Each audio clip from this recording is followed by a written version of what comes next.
Francisco. Ayuk is on fire.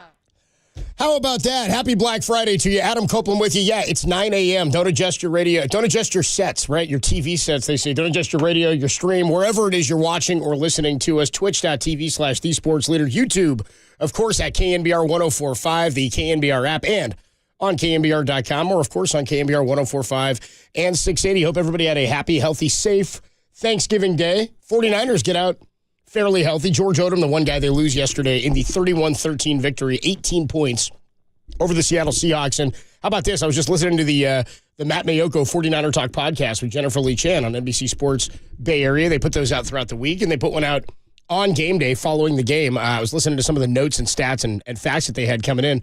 First time ever the 49ers have beaten Seattle in back-to-back seasons. How about that? So much for our rivalries. Brock Purdy now in his career 3-0 against the Seattle Seahawks. I was telling the guys last night on the 49er postgame show, myself, Dennis Brown, and John Lund, as we were sitting right here in the KNBR studios late last night following the 49er victory.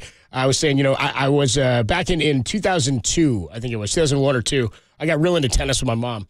I was watching the first, I think what got me into it was I hit gold on like what the first tournament was that I was starting to pay attention to. It was a U.S. Open, and the men's final for that U.S. Open ended up being Sampras versus Agassi. The women's final was Venus against Serena. I was hooked. I was like, I'm in. This is it. This is the greatest thing could have ever happened. Ended up being Sampras' last win.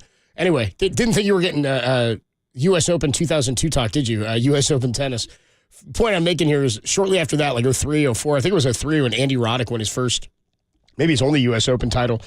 Then here came Roger Federer, right, and just blew up the sport, the greatest of all time.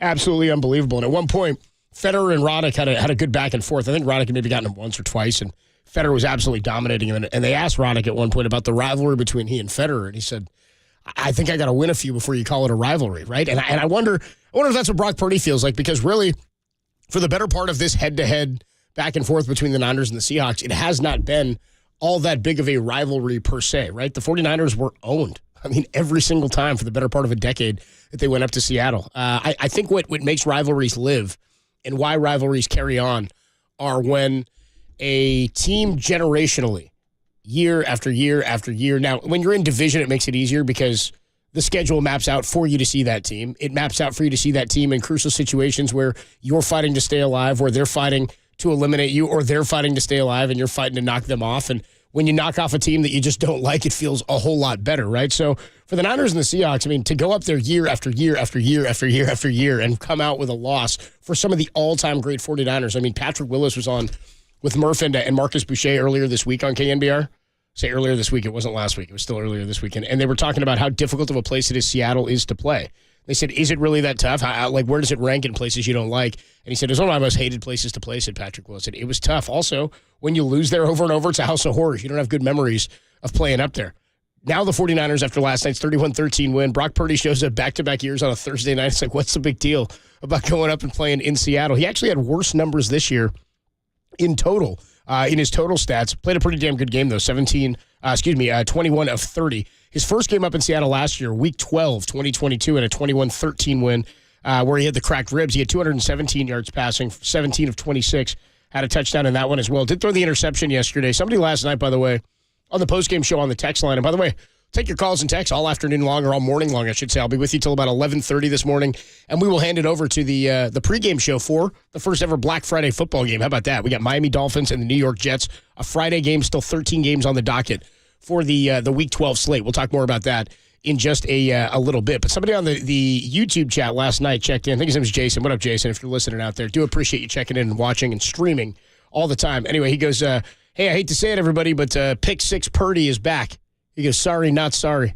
I go, man, that's like watching that game and coming out of that saying Brock Purdy played poorly because of the Pick 6 is kind of like I said, going to Thanksgiving dinner, eating the green bean casserole and saying, man, that meal sucked, man. That was no good Thanksgiving. No, not the deal, man. Brock Purdy was pretty sharp last night. At one point, the 49ers had 19 first downs. I think it was to the 1 of Seattle. And by the way, the 1 first down they pick up, then they turn around next play, interception by Ambry Thomas. So lots to get to and pull apart in terms of this 49er victory. The run game, absolutely dominant. We'll give you a couple of notes on that. The 49ers are now 44-6. 44-6 all-time under Kyle Shanahan when they run the ball 30 or more times. Last night for the Niners, 33 carries, 169 total yards on the ground, 3 rushing touchdowns, 2 of them from McCaffrey. 1 of them comes from Deebo Samuel. They go for 5.1 total per carry. And how about Elijah Mitchell flaring up? You don't see Mitchell much.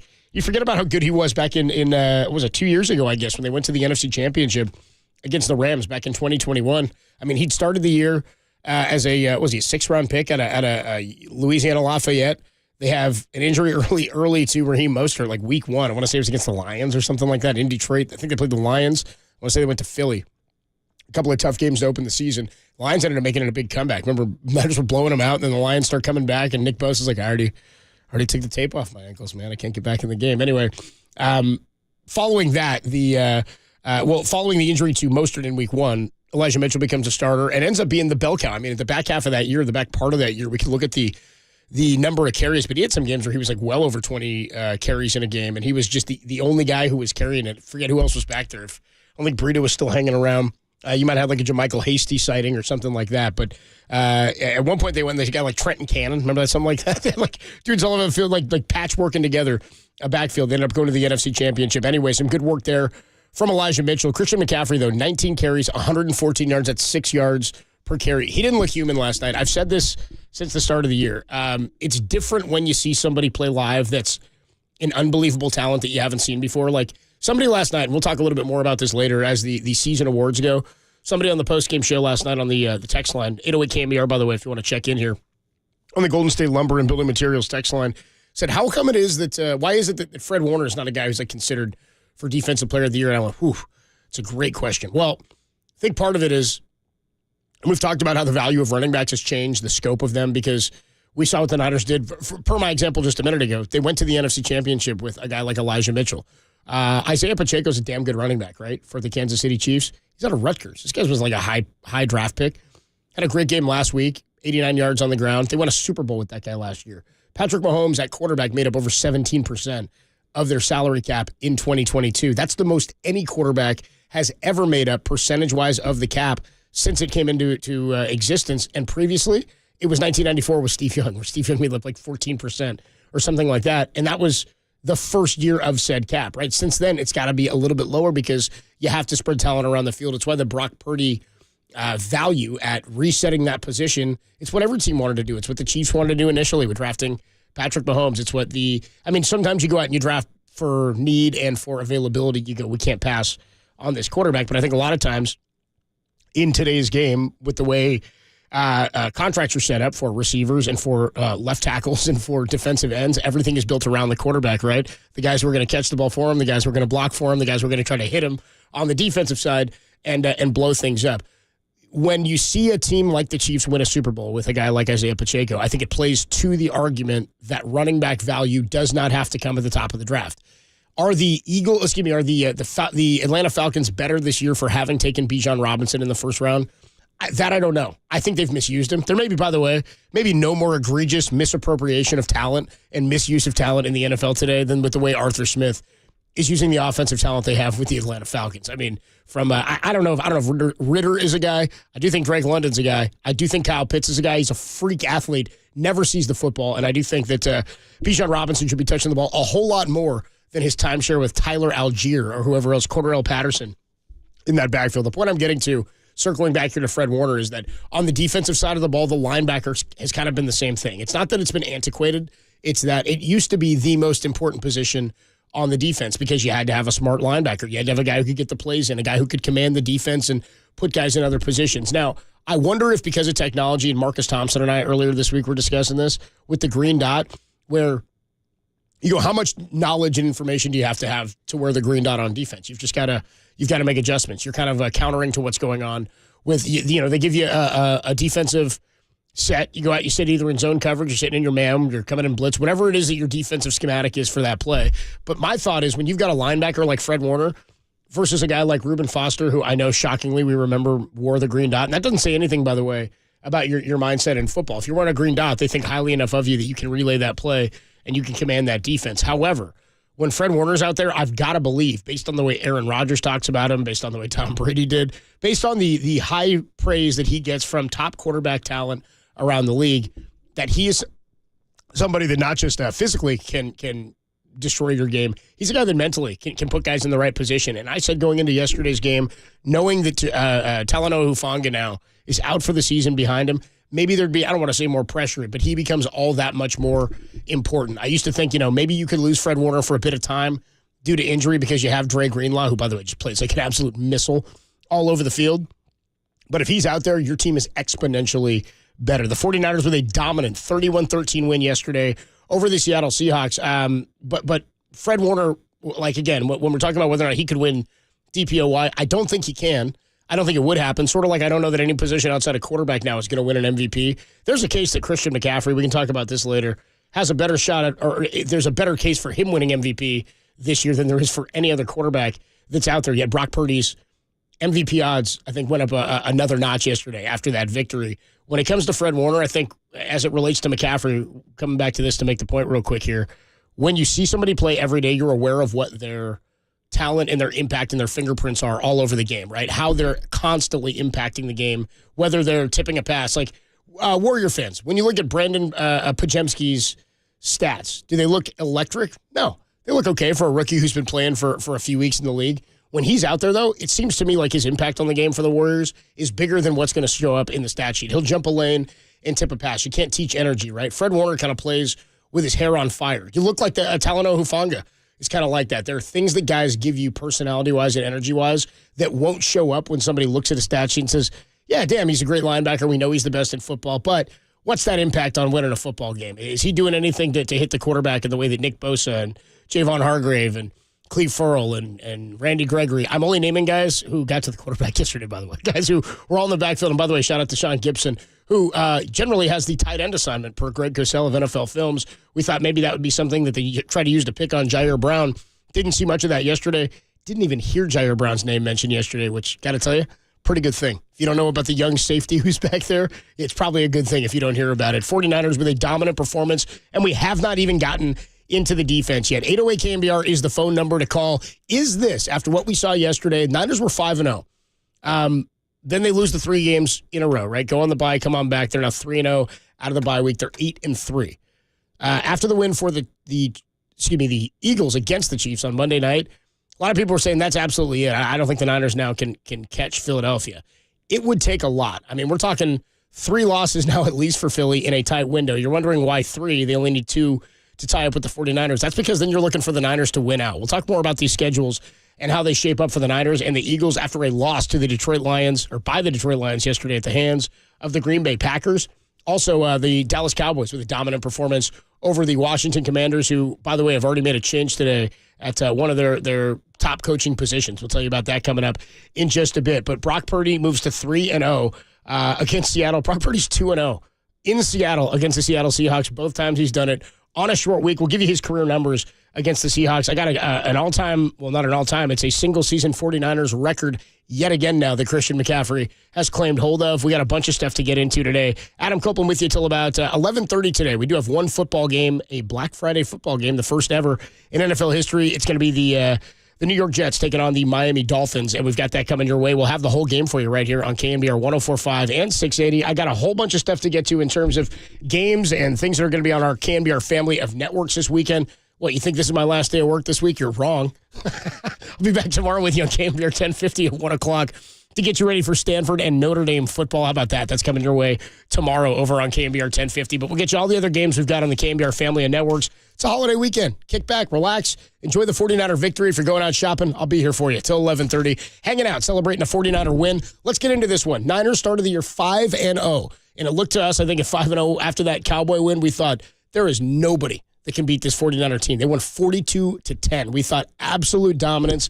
No way somebody is going to be able to stop this thing, right? Yeah, no. Then they saw Madam P.J. Walker and the Cleveland Browns, dude. Swear to God, if the Browns had like Joe Flacco and they picked him up maybe 8 weeks ago, I think they still had a damn good shot of making some noise. They probably do still have a shot of making some noise with 7 wins already in the AFC North. Bottom line is, we thought Niners were playing great football. It's tough with all the storylines coming into a season, starting undefeated, to have any sort of lens or scope as to just how good you are or what problems you can perceive, right? Because you go 42-10 over what's supposed to be the best defense in football. What could possibly go wrong? Outside of injury, I don't see anybody beating this team. Then things go wrong. Then you correct them. Once you correct them, then you've got a better scope of how to keep things on track. We'll talk more about that. Is this the best the 49ers have played all season long? Have they reached their peak in terms of performance? And how will they fare in 10 days when they take on the Philadelphia Eagles in a rematch of the NFC Championship from Lincoln Financial Field? Adam Copeland with you. 808 KNBR is the number to call. It's also the number to text. Twitch.tv/TheSportsLeader. We're streaming there. YouTube at KNBR 1045. We're streaming there. KNBR.com and the KNBR app. Have the 49ers reached their potential? Was yesterday the pinnacle of it all, playing at their absolute peak in a 31-13 win over the Seattle Seahawks. We'll talk more about this when we come on back. Adam Copeland with you on a Black Friday, only here on the Sports Leader. Happy Black Friday.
And now, time for the Protect Your Assets with David Hollander Business and Technology Report.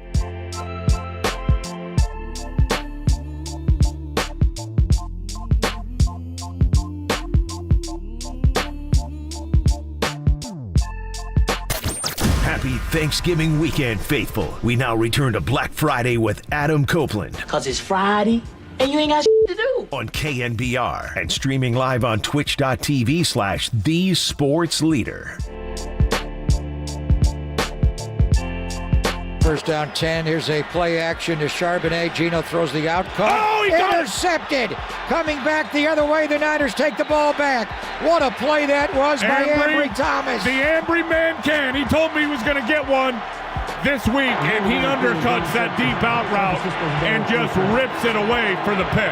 Got a lot of respect for what they've done here. And Pete and John, and the tenure they've had here, they've been unbelievable. What they started out early on, and they've kept it going, and they've been able to regenerate it through a bunch of groups. And the home field advantage they have here is unbelievable. How loud that place is. It's always tough. I mean, especially in that second, third quarter. You know, the game's didn't seem that close in the first half, but it seems to always happen here. We get a pick six, their special teams make some big plays, and it's right back there, and that's kind of how it always feels like when we're here. Head coach of the 49ers, Kyle Shanahan there, talking about playing up in Seattle. It's a Black Friday. Adam Copeland with you. Yeah, this is live, following a 49er victory last night, 31-13 up in Seattle. We got a lot to get to in this game. We will get into a little Golden State Warrior basketball, too, who, by the way, are back in action tonight at Chase Center after a loss on Wednesday against the Phoenix Suns. We'll get into that a little bit later. Got some good sound to get into as well. We'll get you a little sound soiree for those of you who have become familiar with the Tolbert and Cope Show. We do a bevy of sound each and every day of the best sounds in sports. And some of you guys may have missed some of the stuff on Wednesday afternoon or even on Thursday yesterday, where the Cowboys, by the way, victorious over the Washington Commanders, an absolute beatdown. It's so funny. We were here, a bunch of the guys here yesterday at KNBR. Raph, Greg Silver, our guy Tim Webb was here, Thin Tim. Danny did a great job working on 49er football. Kyle Haar. We love Kyle Haar, man. Love a guy with a single syllable last name that you can throw in every time he says it. Who's working today? Kyle Haar? Yeah, Kyle Haar's going to be here a little bit later. Shout out Kyle Haar. And then all the guys behind the scenes were getting the work done yesterday. Did a really good job. And it's, you know, when it's a holiday weekend here and guys got their own stuff going on, they got their family stuff. You got live sports still, and so much love and much appreciation to all the guys who are getting work done behind the scenes. But the Warriors on Wednesday night went out to down to Phoenix and took a loss. I was talking with Marcus Thompson on Wednesday about it, and he said, "Yeah, dude, I can't imagine they're going to get a win tonight after on the road, shorthanded, no Draymond against that size after." When you get off the schneid like that after a 6-game losing streak and 5 of them coming at home, they almost lost out on that homestand. How about that? Steph had not lost 6 in a row in his career since his rookie season. The Warriors had, because they had that 15-win season where Steph was out, but Steph's like, I'm a part of that. It's like the opposite of Rounders when Worm gets caught with the hanger and he goes, I was winning before that guy got here, dude. Steph was like, they were losing before I showed up, man. They lost those 6 before I got here. Anyway, we'll talk a little more Warrior basketball a little bit later. Want to get back into the 49ers, though, with a big win. Have not talked much about the defense at all. And Kyle Shanahan, they're talking about going up to Seattle and getting a victory. Always tough to do. In fact, per Matt Mayoko and Jennifer Lee Chan on the 49ers Talk podcast that came out last night, they recorded in Seattle from Lumen Field before they got out of there as they're flying back today. And again, thanks to all those guys and women who were up there doing the work in Seattle. Greg Silver's nodding like his dad was working hard, but I doubt that was the case. Was he up there, Greg? Was he up there? Good deal. Way to go, Mike Silver. Way to work on got to put these kids through school. You know what I mean? Shout out Greg and Raph who are getting it done for me on the board today and behind the scenes. A lot of great stuff. Anyway, they go up, they get the victory. First time ever the 49ers have won back-to-back seasons in Seattle. How about this? Since Russell Wilson was traded to the Denver Broncos, Niners are 4-0 against the Seahawks. How about that? They beat them last year. And you know what's hilarious is technically Trey Lance is getting credit for that victory week 2 with the broken leg. Geno Smith, a completely different looking guy. Now, again, he was banged up yesterday. The Seattle team was not anywhere near 100% in terms of their health. They started a 41-year-old at right tackle, right? He's the oldest guy ever to start a game at tackle in NFL history. Zach Charbonnet out of UCLA gets the start for Kenneth Walker III, K9, who was injured with an oblique last week against the Rams. Now, had it been a regular week, maybe he's able to go. He's got more treatment today, and he's got tomorrow to figure it out. But for that stuff, it's for them, and they're hoping playoff hopes are still alive as they now lose a game on the 49ers there. Niners, again, as I mentioned, back-to-back years with a win in Seattle. Charbonnet, 14 carries, 47 yards. Actually, in total, 21 for 88, 4.2 on the ground for Seattle. The issue is they could get nothing going in terms of rhythm because of that 49ers defensive front, man. Talanoa Hufanga out for the season. If you had to pick a spot on the defense that you were going to lose a player, I don't know that I would always say strong safety, but it's a position that, again, it's glaring and it's noticeable if guys are getting beat. You'd rather have corner be there, your starting corners. At one point, Mooney Ward went down with an injury. He came back into the game. It was just cramping. He was seen walking around off the field.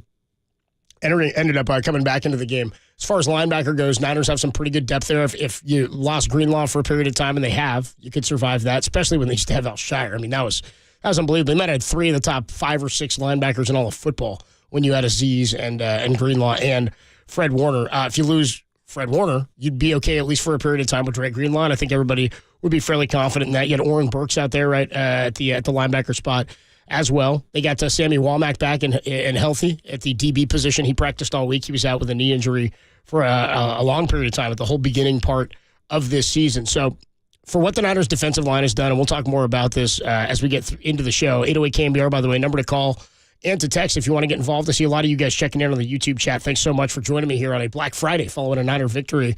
But the D-line, when they made the trade for Chase Young, following the 3-game losing streak. And remember, that happens over the bye week, so I don't want to say loses luster. 49er fans, we were hyped about it. If I had to rank my picks of guys I wanted, I thought he was kind of off the table because I just didn't think they had enough to get him. I thought it was interesting that, not that Washington wanted to move on, and by the way, I should note, Washington, the Commanders today, have fired their defensive coordinator, which for a guy yesterday, Greg Silver, I'm looking at him through the glass here, for a guy like me who had a teaser on the Commanders plus 20, up to 20.5, didn't feel great. Didn't feel great losing that game the way they did because they were in it for a long time. And then midway through the third quarter, the Cowboys were like a cat playing with a toy. They're like, let's quit batting them around, dude. Let's handle business. I had a teaser on the the Niners -0.5 and the Commanders up to 20 or something like that, 20.5.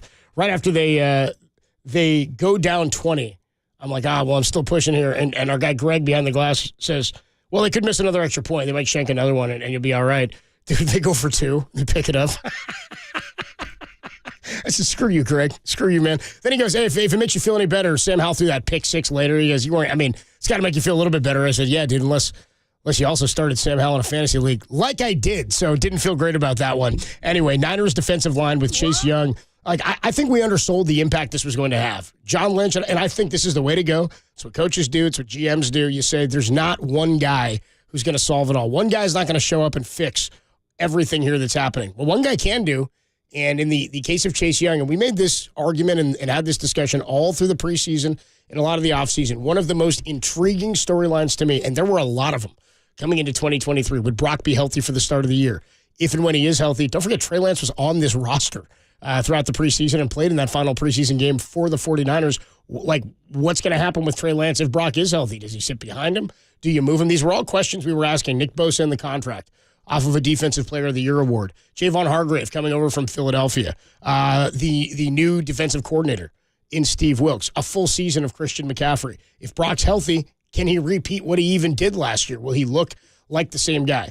But to me, one of the most intriguing elements of the offseason and discussions we had was who is going to be the edge rusher opposite Nick Bosa. And the reason that was such a big conversation is because the feeling is that defenses have to pay so much attention. It's kind of like Klay Thompson. They have to pay so much attention to Nick Bosa and Steph Curry for defenses in the NBA that somebody is going to benefit from that attention. You can't cover everybody all the time. You got to say, all right, we'll cut our losses and say, all right, well, if we're going to double Nick Bosa, and a lot of the times, by the way, they weren't. He just wasn't getting home, and they didn't have any pressure on the other side, so there was a lot more balance. And By the way, yesterday the 49ers O-line saw basically all four-man fronts, which was beneficial to the run game. You can't do that to McCaffrey. But on the flip side of things, Drake Jackson, week 1 comes out, 3 sacks. 3 sacks, and we went unbelievable. This is the impact of Armstead in the middle, of Hargrave in the middle, and then of Nick Bosa on the other side. And then, crickets, nothing. Like Hargrave was mopping it up, and that was it.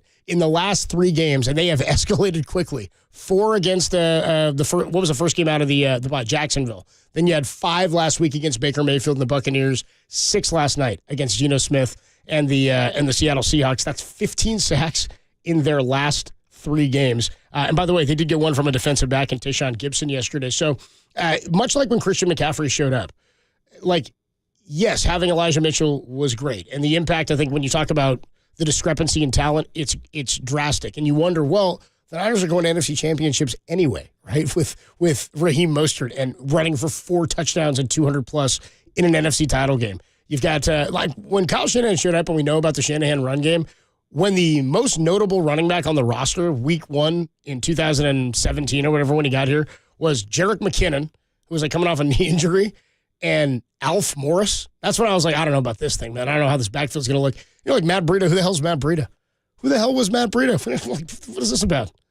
Kyle Juszczyk was known. He'd been around. He'd been in Baltimore for a period of time. But again, the backfield seemed like it had been wired together with a chicken wire and bubble gum. Like it had been sort of Frankenstein together, that backfield.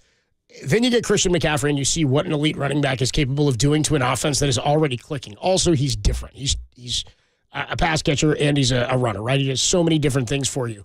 But on the defensive line, when you've got Chase Young there, and now the Niners are bringing 4 and 5-man fronts.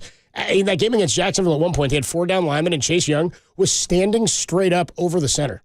I was like, if you're looking at him, if you're Trevor Lawrence looking right over the center, you're down there, and Chase Young standing up straight, like he's going to jump right over it at you. You're like, what the hell am I going to do here? And there wasn't much he could do. 4 sacks. You got 5 more in the next game against the Bucs, and 6 more last night. The domino effect, I think the loss of Talanoa Hufanga is huge. I do.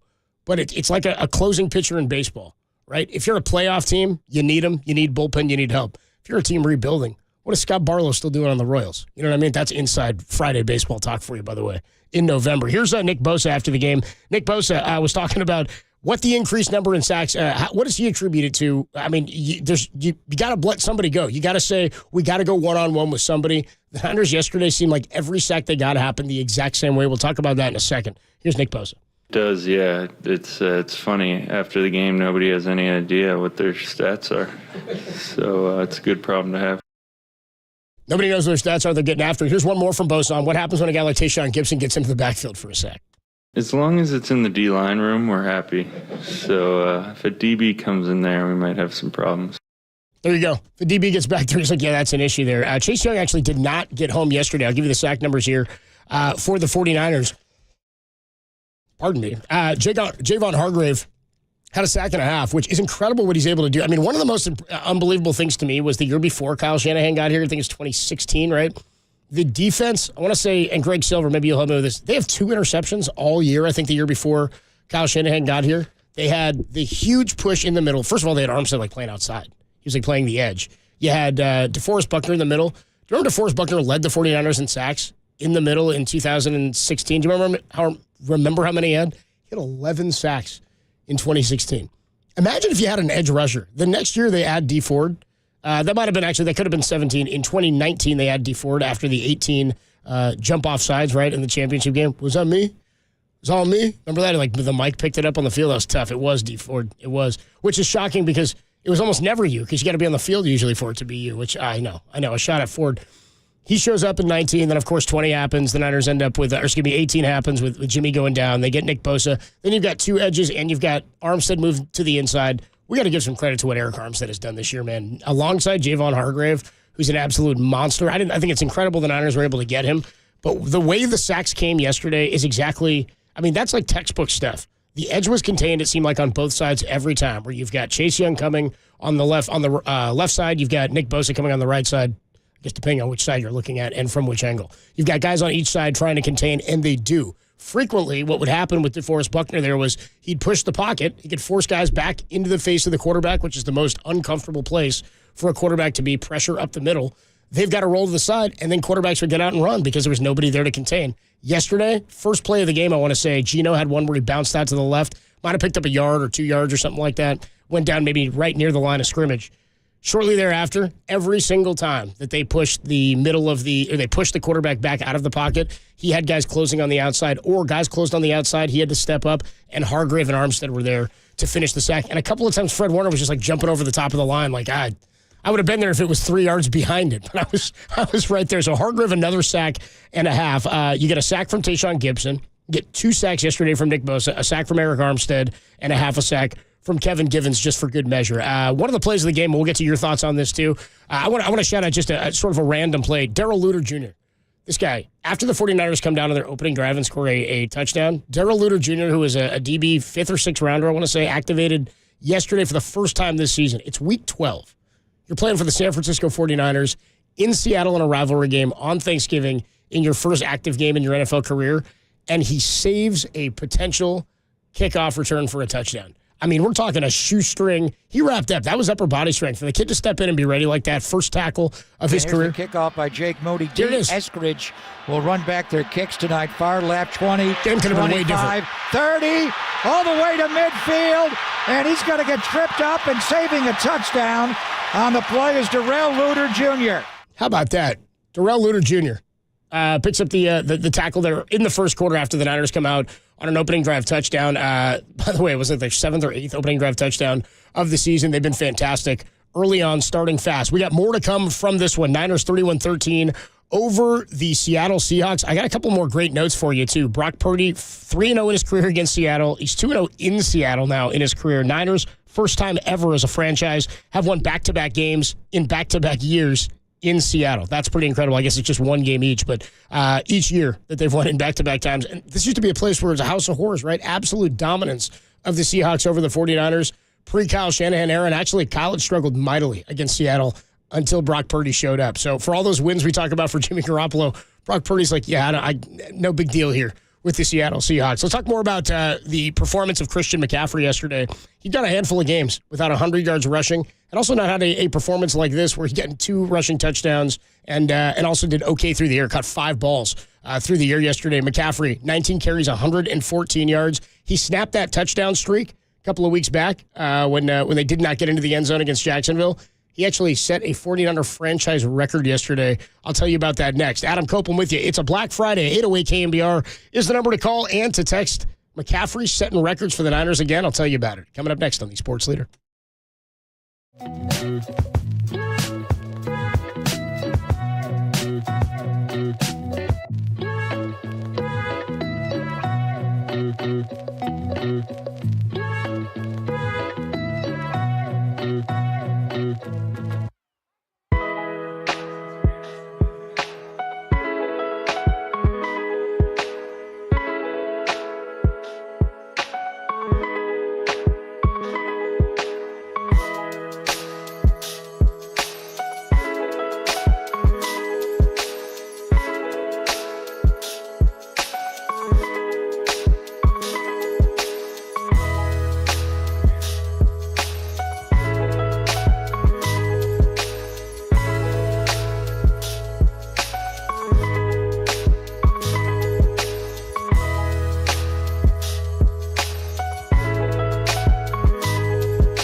KNBR. And this is Black Friday with Adam Copeland. Black Friday is an American tradition. Streaming live on YouTube at KNBR 1045. You know, we keep adding talent. We have a great group. We put a lot of responsibility on ourselves to lead our team to victories in each game. You know, we have the ability to do that, and it's just about us going out there and fighting and scratching and crawling to get that done and get that done together. You know, together we accomplish more. That's what we believe in, and we're all out there playing together. And we're all genuinely happy for each other, and I think that's a rare, special thing as well, too. 49ers defensive tackle there, Eric Armstead, 2 tackles on the day, but one of them yesterday was a sack. 49ers got 6 of them, count them 6, in their 31-13 victory over their rival, Seattle Seahawks, divisional rival, the Seattle Seahawks, and just team that we, in general, like to dislike. The team you love to hate. By the way, one of my favorite John Miller calls of all time. First of all, winning the pennant in 2002, what's not to love? But he drops the man they love to hate in St. Louis. Kenny Lofton knocks in the winning run and drives a stake through the heart of the Cardinals. And he dropped the Cardinals are dead. The Giants are going to the World Series. Happier times, right? Until for about a week and a half till they lost in 7th. And then it wasn't all that fun. Anyway, Niners got a win yesterday. Still got their Super Bowl hopes alive. And they've got a date December 3rd with the Philadelphia Eagles in a rematch of last year's NFC Championship game. Let's give you a little bit here on Christian McCaffrey, who I was listening to the 49er Talk podcast. Everybody should, by the way. NBC Sports Bay Area. Matt Mayoko does a great job. Jennifer Lee Chan, awesome job.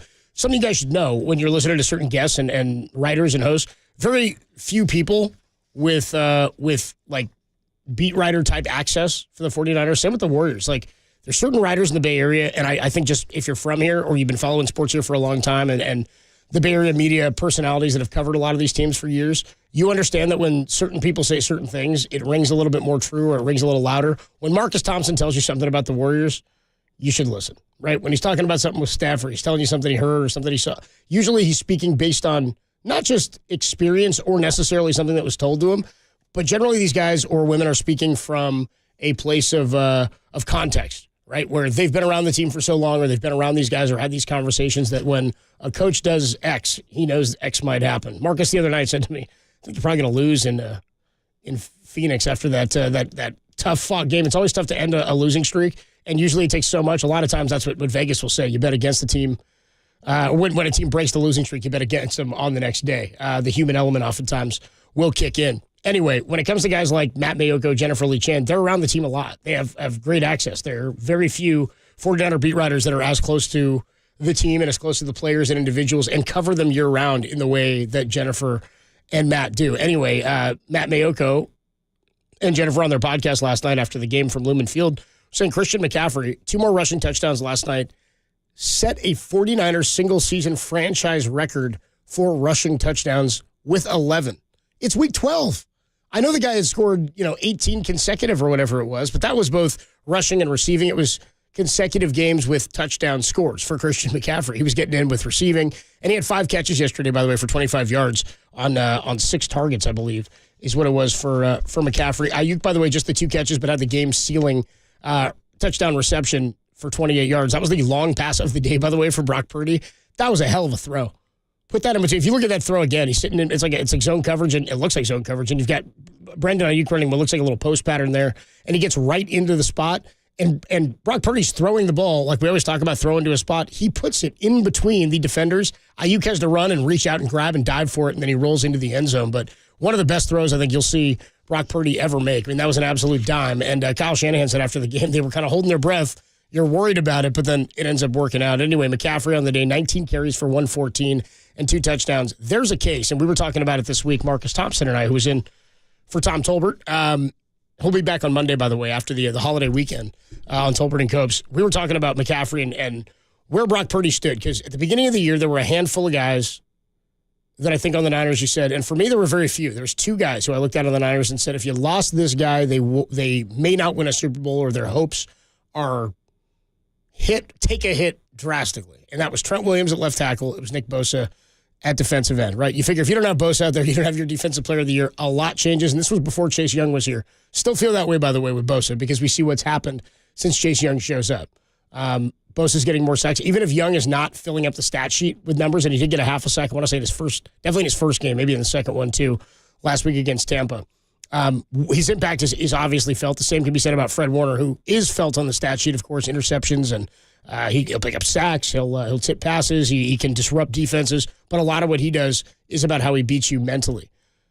Christian McCaffrey, I'd said, coming into the year, I thought because the Niners, and we just made this point, had been to the NFC Championship and been to a Super Bowl, I mean, I hate saying anything like a player is expendable. I think this speaks more to the system and more credit to the teams that they've been able to build, that you've been able to go to a Super Bowl and an NFC Championship with two different quarterbacks. You went to 3 NFC title games, 2 with Jimmy and 1 with Brock Purdy. But because you can do that, I think it speaks volumes about the system. Also, I think last year when you add McCaffrey and you lose Jimmy, you maybe lose a little bit at quarterback. And I don't know that we all knew or thought Brock was better than Jimmy at that point. You lose a little bit there, but you're exponentially improved when it comes to running back. Now, maybe the best game Brock Purdy's ever played, arguably, is the game against Seattle in the playoffs last year at home. He basically makes up every bit of the offense. He runs for, I think he threw for 2 touchdowns and ran for 1, or he ran for, I'll get the numbers to you in just a sec. Here it is. In the playoffs last year, wildcard weekend 2022 against Seattle, 41-23 was the final. Brock in that game went 18 of 30, 332, 3 passing touchdowns. He took 1 sack. He had 4 carries for 16 yards and a touchdown. McCaffrey got hurt in that game. Right? I mean, they needed every bit of Brock. He carried the load there. So there are times where he has done that. But when you look at what you could afford to lose on this team, I think Brock has entered that conversation. You know, I think if you lost Brock Purdy and you had Sam Darnold, this team's Super Bowl hopes, I don't know that I have them as a Super Bowl contender in the same way. We'd have to see them reestablish that. Kind of like we saw last year with Brock, right? Niners lost to Atlanta with 9 defensive starters out, right? 21-13 maybe, or 28-13, 28-14, something like that. Had a shot at the end of the game there, and Brendel, I think, picked up like 3 penalties in 4 plays or something. It's always tough when you get like pancaked and you get called for a hold. That's a tough one. It was 1 step forward, 2 steps back. Jimmy made some big throws on that drive, but the mobile quarterback and the start from Marcus Mariota was too much for them to overcome. I'm to the point now with what we've seen from McCaffrey. He's different than any running back we've ever seen. I'm not shocked that he set the single season 49er rushing touchdown record. I'm shocked that it happened in week 12. That's pretty incredible. I'm actually a little bit surprised, and I know a franchise with such storied history at the quarterback spot, maybe it shouldn't be a total shock, but only 10 rushing touchdowns was the record by Frank Gore. 5 guys in Niner history have done it. Gore was the most recent to get to 10 in a season. McCaffrey at 11 rushing touchdowns as it stands right now, and again, that's a 49er franchise single-season record, 169 on the ground yesterday at 5.1 a carry for this Niner backfield. Niners are now 44-6 in games under Kyle Shanahan where they run the ball 30 times or more. You run the ball like that and you play defense. I mean, the way McCaffrey was sort of pinballing off of guys for that second touchdown, it was an 8-yard run. I went back and rewatched that play. I was watching some of it this morning and late last night. Some of the big scores and the big plays. McCaffrey, he bounces off of 6 different defenders for an 8-yard touchdown gain, which is kind of unheard of. If you got that highlight there, Raph, we'll dig that up. His second touchdown finds the end zone 2 more times. He did, as I say, have 6 targets, 5 catches for 25 yards. Deebo Samuel was the leading receiver for the Niners in this game, 7 for 79. He also, by the way, attempted a pass, and he ran the ball once. Actually ran the ball 3 times, including 4 times for 15 yards, including the rushing touchdown. You have it here, Raph. Here's the second McCaffrey rushing touchdown. Again, he was like pinballing off of guys. It went for 8 yards. He bounced off of 6 different defenders. Here he is. First and goal, 8-yard line. True eye use check. The head of McCaffrey slides left, toss to McCaffrey, coming left, stacked up, stays patient, squirts through, and takes it all the way down to the goal line. Touchdown! CMC, what a run that was! CMC, TCB, a slow fuse on that one because there was nowhere to go. And McCaffrey taking care of business. He's going to start out as Brock Purdy wants him to go left. There's absolutely nothing there. Leonard Williams, then he fakes back inside, shakes Mafe, and then turns it on and carries Quandre Diggs past the goal line for a touchdown. That's big time. I don't know what it is about McCaffrey. I mentioned this earlier that you know, when you see guys live, sometimes you get a better feel for who they are. Like we all knew how good Christian McCaffrey was. But the more I see him, the more I wonder what could have been if he were with a better organization than Carolina. And I don't want us to forget that Carolina was not always what they are now while he was there, because they went to a Super Bowl with him, right? They had an MVP in Cam Newton. I think people forget how good Cam Newton was. Sometimes guys who are short-lived, and I think us in the Bay Area, we've got one of our all-time greatest players and favorite sons in the history of Bay Area sports is a guy who was a comet across the sky. Some of these guys, especially guys like Cam Newton, you go to a Super Bowl like that, you win an MVP. I don't know that he was unanimous, but he was pretty darn close. 15-1. I want to say that team was like 14-0 or 13-0 too late in the season. That Panthers team, and then you run into an insane Bronco defense. I mean, what are you going to do? Cam Newton's down there at the goal line, wouldn't dive on that fumble. People like to remember that. I'm like, this guy he was a different style player than almost anybody we had ever seen. He was a defensive end almost, or a tight end playing quarterback. Nearly impossible to bring down. He was like Ben Roethlisberger, but almost more athletic. Like Big Ben could add, I think, more athleticism than we give credit for. But I think we've got to give credit when you see a guy who's that great in a period of time. We had Tim Lincecum, guys. I mean, that was the ultimate comet across the sky of baseball. Back-to-back Cy Young Awards. If you see the guys in history who have done that, they're like all Hall of Famers. It's like, it's like Scherzer, Kershaw, guys like Maddox did it. I think Randy Johnson did it. You may have Nolan Ryan may have done it. Actually, I don't even know. I don't even know if Nolan ever won a side, did he? He was like a compiler. That's actually a great question. Raph, do some homework for me. I don't know if Nolan ever got one there. Definitely didn't get back to. I don't think he ever got back to back. Anyway, we're off track here. Fact of the matter is, Christian McCaffrey. Like, I watch Red Zone every week. You watch games all the time. You follow football. You follow sports. You follow hoops. Any sport it is. You see a guy show up on your team. You're like, I know that guy's good, and then you see him every day, and you go, I didn't know he was that good. I didn't know Christian McCaffrey was this strong. I mean, we knew last year, and I saw every game he played live when he showed up to the Niners. At least everyone that was at home, and I was at the NFC Championship. But that was a game that I thought the Niners in Philly were probably going to win. They were probably going to score on that drive there. Brock Purdy was probably going to throw a touchdown pass on that pass that he got on the play that he got hit on. He had guys open downfield, but you got to block 70 sacks for that Eagles defensive line. We'll talk more about them, who the Niners see in about 10 days. And we will, a little bit later this week, one of my good friends from high school, shout out Gabe Rangel, Moreau Catholic's own, is a trainer for the Eagles, and Jalen Hurts' personal trainer, as well as Lane Johnson's. We'll see if we can get one of those guys on. I'm guessing Jalen's going to be the harder one to grab. We'll see if we can get Lane Johnson, though, left tackle for the Eagles, on with us later this week. All part of the brotherly shove, right? I mean, he's on that offensive line. It's incredible what they're able to do. You got to keep the Eagles out of third and fourth and shorts. Otherwise, they're going 4-down territory on you all day long. Back to Christian McCaffrey, what he's been able to do, his speed, his agility, his strength. I don't know if it's that like guys don't know how strong he is. I don't know if people also are aware that he's had more fine dollars. Players have been fined more dollars this year for hits on Christian McCaffrey than on any other player in the NFL. The hits this guy takes, and he looks small, he's much stronger, I think, than people anticipate. David Shaw, former Stanford head coach, who was his head coach and recruited him to Stanford and ran his offense, frequently talks about him and the unbelievable talent that he was, the work ethic he had when he was in college. You hear that about a lot of guys. But when you see it and you see the speed burst, you see the way he hops through the hole. Beginning of the year, I was asking a lot, like, you got to keep Brandon Ayuk. You got to keep George Kittle. You got to be able to keep all these big-time talents. And if Brock Purdy's a guy you have to pay, you have to figure that out. You just paid Debo. I kept asking, what does Debo do for you that McCaffrey doesn't? And the answer is they both do it. They just both do it. And it is if you do it at the same time, it's a disaster for the opposition. Look at what's happened for McCaffrey since Debo came back off of the shoulder injury from before the bye. It shouldn't come as a surprise that last week they ran Debo on the first play from scrimmage and then motioned him all over the backfield for the rest of the game, and he didn't touch the ball again out of the backfield as a carry. Yesterday, he did it 4 times, and he broke one for 15 yards and a touchdown. He's got more rushing touchdowns than any wide receiver since the start of 2021, right? He had 8 rushing touchdowns at the end of 2021, which is why he got all that stuff, all those incentives like meshed into his contract for rushing yards, attempts, and touchdowns. Beginning of last year, they used him doing it way more. Then they got McCaffrey. Now they don't have to. So what I do think is they do have similar skill sets. I think they run in way different ways. They're both extremely physical. McCaffrey can carry you the same way Debo carries you. I do think that Debo Samuel picking up 7 catches last night as the leading receiver and 79 yards is like Steph Curry goes for 30 and it's a loud 30.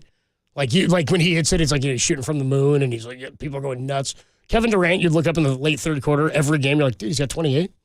Holy crap, KD's got 28. He's just like ho-hum, kind of steady as she goes. 7 here, 8 there, Go a little 15-point spurt there, knocked down a couple threes there. With McCaffrey and Debo, every touch is loud. Every catch, every reception, every run that Debo has, every time you got to bring him down. If you're a DB and Debo's got 77 catches, nobody feels good about a receiver getting 7 on him. But the 7 for Debo has got to hurt a little bit more than like the 7 for a guy like Marquise Goodwin. You know what I mean? Bringing him down is going to feel a bit different. Adam Copeland with you here on a Black Friday morning following a 49er 31-13 victory over the Seahawks. We got one game left on a Black Friday for you. One game left in week here in the NFL slate. We got Jets and the Dolphins, and we're going to have it for you right here on KNBR 104.5 and 680. The sports leader. We'll throw it over to the pregame for that coming up at 11:30. We're trying to track down Greg Papa. I sent him a text last night asking if he wanted to come on and talk a bit about the game. Shot me a text back. Didn't give me a yes or a no. He just said, I'm watching the game.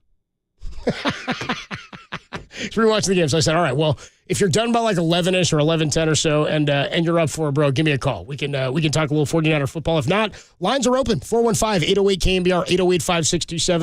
I'm going to get to the text line here in just a couple of minutes. We will also, by the way, hear from the postgame from Eric Armstead, who had a sack last night, talked a lot about the defensive line. We'll hear from Trent Williams, who Christian McCaffrey after the game said that 11 touchdowns that he's gotten on the ground this year set a franchise record for the 49ers single season. He's going to blow this out, by the way. Where's he getting to? Rushing touchdown-wise. This is week 12. So what, we got 6 games left? Unbelievable. What's he going to get to? 17? Maybe. It's on the table. 18? It's like on the table, rushing touchdowns. Why not? He could go 1 a game. Might go 1 rushing touchdown a game. He'd be at 17 rushing touchdowns, which is unreal. Like, it's funny to think only 10 for Frank Gore was the record. 10's a lot. 10's a lot of rushing touchdowns in a year.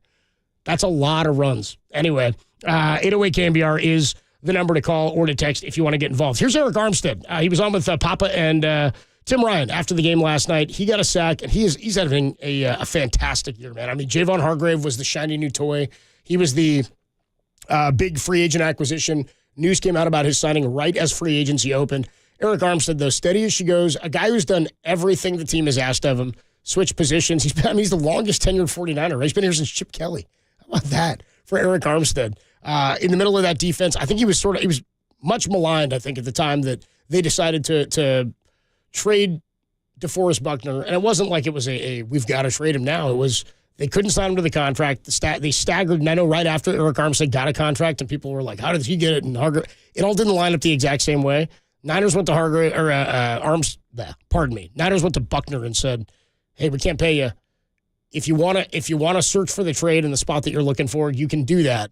But we've got to get a first back. They got the first back. It was Kinlaw. I can tell you, as long as Kinlaw's not the feature thing, I'm okay with him as a little bit of a depth piece. So Armstead then moves inside, got better and better and better. He's only going to look better playing alongside or playing right sandwich between Hargrave and Chase Young. He had a sack last night. They get to Geno Smith 6 times, 18 of 27 for Geno, sacked 6 times for 48 yards. Did throw a pick also to Ambry Thomas, all created by the pressure of that D-line that did every sack looked the exact same. Contain the outside, push the pocket, and then close.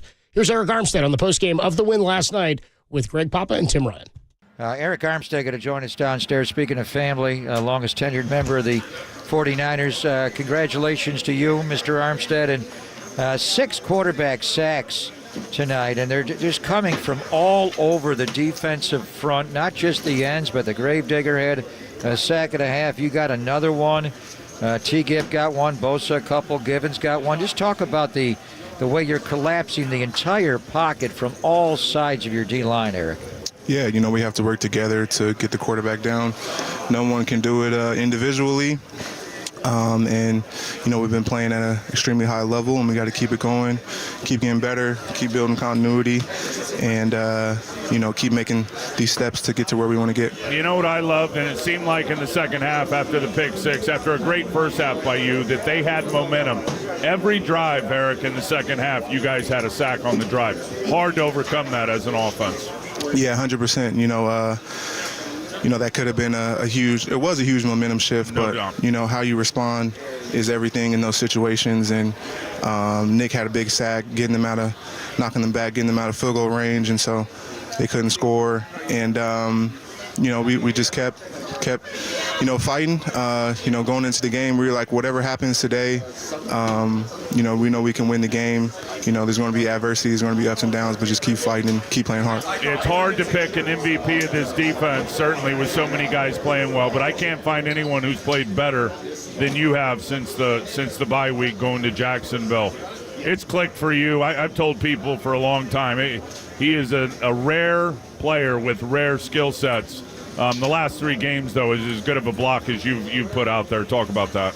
Yeah, every year around this time, November, December, I take responsibility to be at my best for my team and help us win games down the stretch and put us in position, to where we want to get. And, I feel like I'm that impact player that can change games, and, my team needs me to be at my best down the stretch and in these moments. So that's been my focus, and getting better and hitting my stride, and, I'm going to continue to get better too. And physically, you've been killing it. I know you never left in the offseason. You stuck around here with Dustin Perry. Another guy who stuck around was Javon Kinlaw. And look, I love when rush and coverage work together, and Ambry had that huge interception undercutting that route. But J.K. had a pretty good pressure on that. Talk about J.K. J.K.'s been phenomenal, man. He brings a mentality. He brings a physicality to our defensive line, and guys out there don't want to mess with him. And he's been playing at an extremely high level with limited opportunities. Right. And I know that can be frustrating at times as a player, but, when he does have his opportunities, he's making his presence felt. And, he has a very bright future, and he's going to get a whole lot of opportunities, in the future. And so, I'm really excited about his progression, staying healthy and really showing people what he can do. And, he's going to be one of the best defensive linemen in this league in a matter of time, once he gets his full opportunities. As you guys enter the gauntlet here, and this is when you need to play your best football, Hargrave comes over, obviously, and then Chase Young after the trade deadline. I think you guys are much better equipped for the Gold Rush to dig up some treasure down the stretch here. We keep adding talent. We have a great group. We put a lot of responsibility on ourselves to lead our team to victories, and each game, we have the ability to do that, and it's just about us going out there and fighting and scratching and crawling to get that done and get that done together. Together we accomplish more. That's what we believe in, and we're all out there playing together, and we're all genuinely happy for each other, and I think that's a rare, special thing as well too. Well, you guys shared the wealth tonight as you had 6 quarterback sacks, and it was again. Nick had 2, Javon Hargrave at a sack and a half. You had 1 more. T. Gibb got 1, and Kevin Gibbons at a half a sack. So, Eric Armstead, congratulations. Happy Thanksgiving to you. Happy Thanksgiving to you guys, too. And as Eric Armstead joining us from the boisterous 49er locker room. There you go. Eric Armstead had a sack yesterday in the middle of this defense. Again, we'll run down these sack numbers for you as the Niner defense gets home 6 times. Count them 6. You get a sack from Deshaun Gibson, who, by the way, Nick was like, we got a problem if the DBs are getting into the backfield and stealing our sacks, man. You got Eric Armstead, who gets one. Nick Bosa racked up two sacks in this game for Nick Bosa. We'll talk more about him, too. What would it take for a late-season Defensive Player of the Year push for a guy like Bosa? It is always how you finish, not how you start. So Nick Bosa could potentially, if he keeps racking the sacks up the way he is, I mean, we always think about, I think the craziest note, or one of the crazy notes about Russell Wilson, is that he's never had an MVP vote, but Derek Carr has. Reason being is a lot of Russell Wilson's success and big numbers and big-time plays in the seasons came September and October.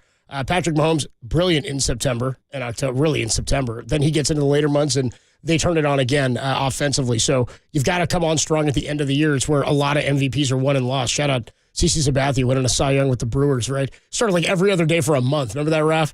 9-1 or something. The Brewers like, whatever, dude, as a rental player. Just run him into the ground. Worked out for the Brewers. He was grinding, dude. He and Johan were just like the only 2 guys throwing for like a week for the Twins and the Brewers.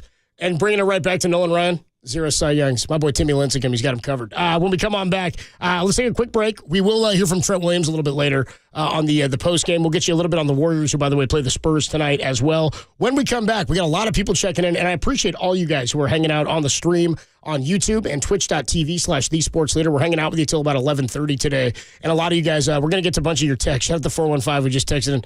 69. That's all I came with. Appreciate that. From the texter, the 415. Must be a Tolbert and Copes listener. Much love to all you guys on the text line who are checking in. We'll get to some of your texts. And I got a question for you guys. One, is this the best football the 49ers have played all season long? Do you think they're playing better ball now than when they went into the bye week? Well, of course, when they went into the bye. Let's say after the 42-10 victory with the Cowboys, we had no idea what could have happened. We thought there's no way anybody can beat this team. And then Madam P.J. Walker came walking through that door. I'm never going to let that stupid bit go. McCaffrey, a second TD, gets in on that little bouncing pinball situation, bounces off of 6 defenders for an 8-yard TD. Run, his 11th of the season, a single-season franchise record. Ambry Thomas picks up an interception. All right, I got this question for you, too. Is it their best they've played all season long for the 49ers? What would it take for Nick Bosa to make a Defensive Player of the Year run here at the end of the season? And let's ask about this one, too. What do you hate more? Because we got into this debate on Thanksgiving, and I'm sure you did, too. What's the uglier Seahawks uniform? Is it the metallics? Remember that? The blue metallics, the matching sort of softball-looking uni? Or is it the neons from last night? Don't adjust your TV sets. Adam Copeland with you, hanging out till 11:30. We got one more football game on not one more, but we got a football game coming your way. It's Dolphins and the Jets. We'll get to that over at 11:30 for a 12 o'clock kickoff. When we come back, which unis do you hate more for the Seahawks and the Niners? Look like they've kind of kicked this rivalry right in the teeth. Only here on the Sports Leader. CMC TCB.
Friday with Adam Copeland continues. The Black Friday frenzy. What's going to be the big item everyone goes for this Black Friday? Stream live on KNBR.com and the KNBR app.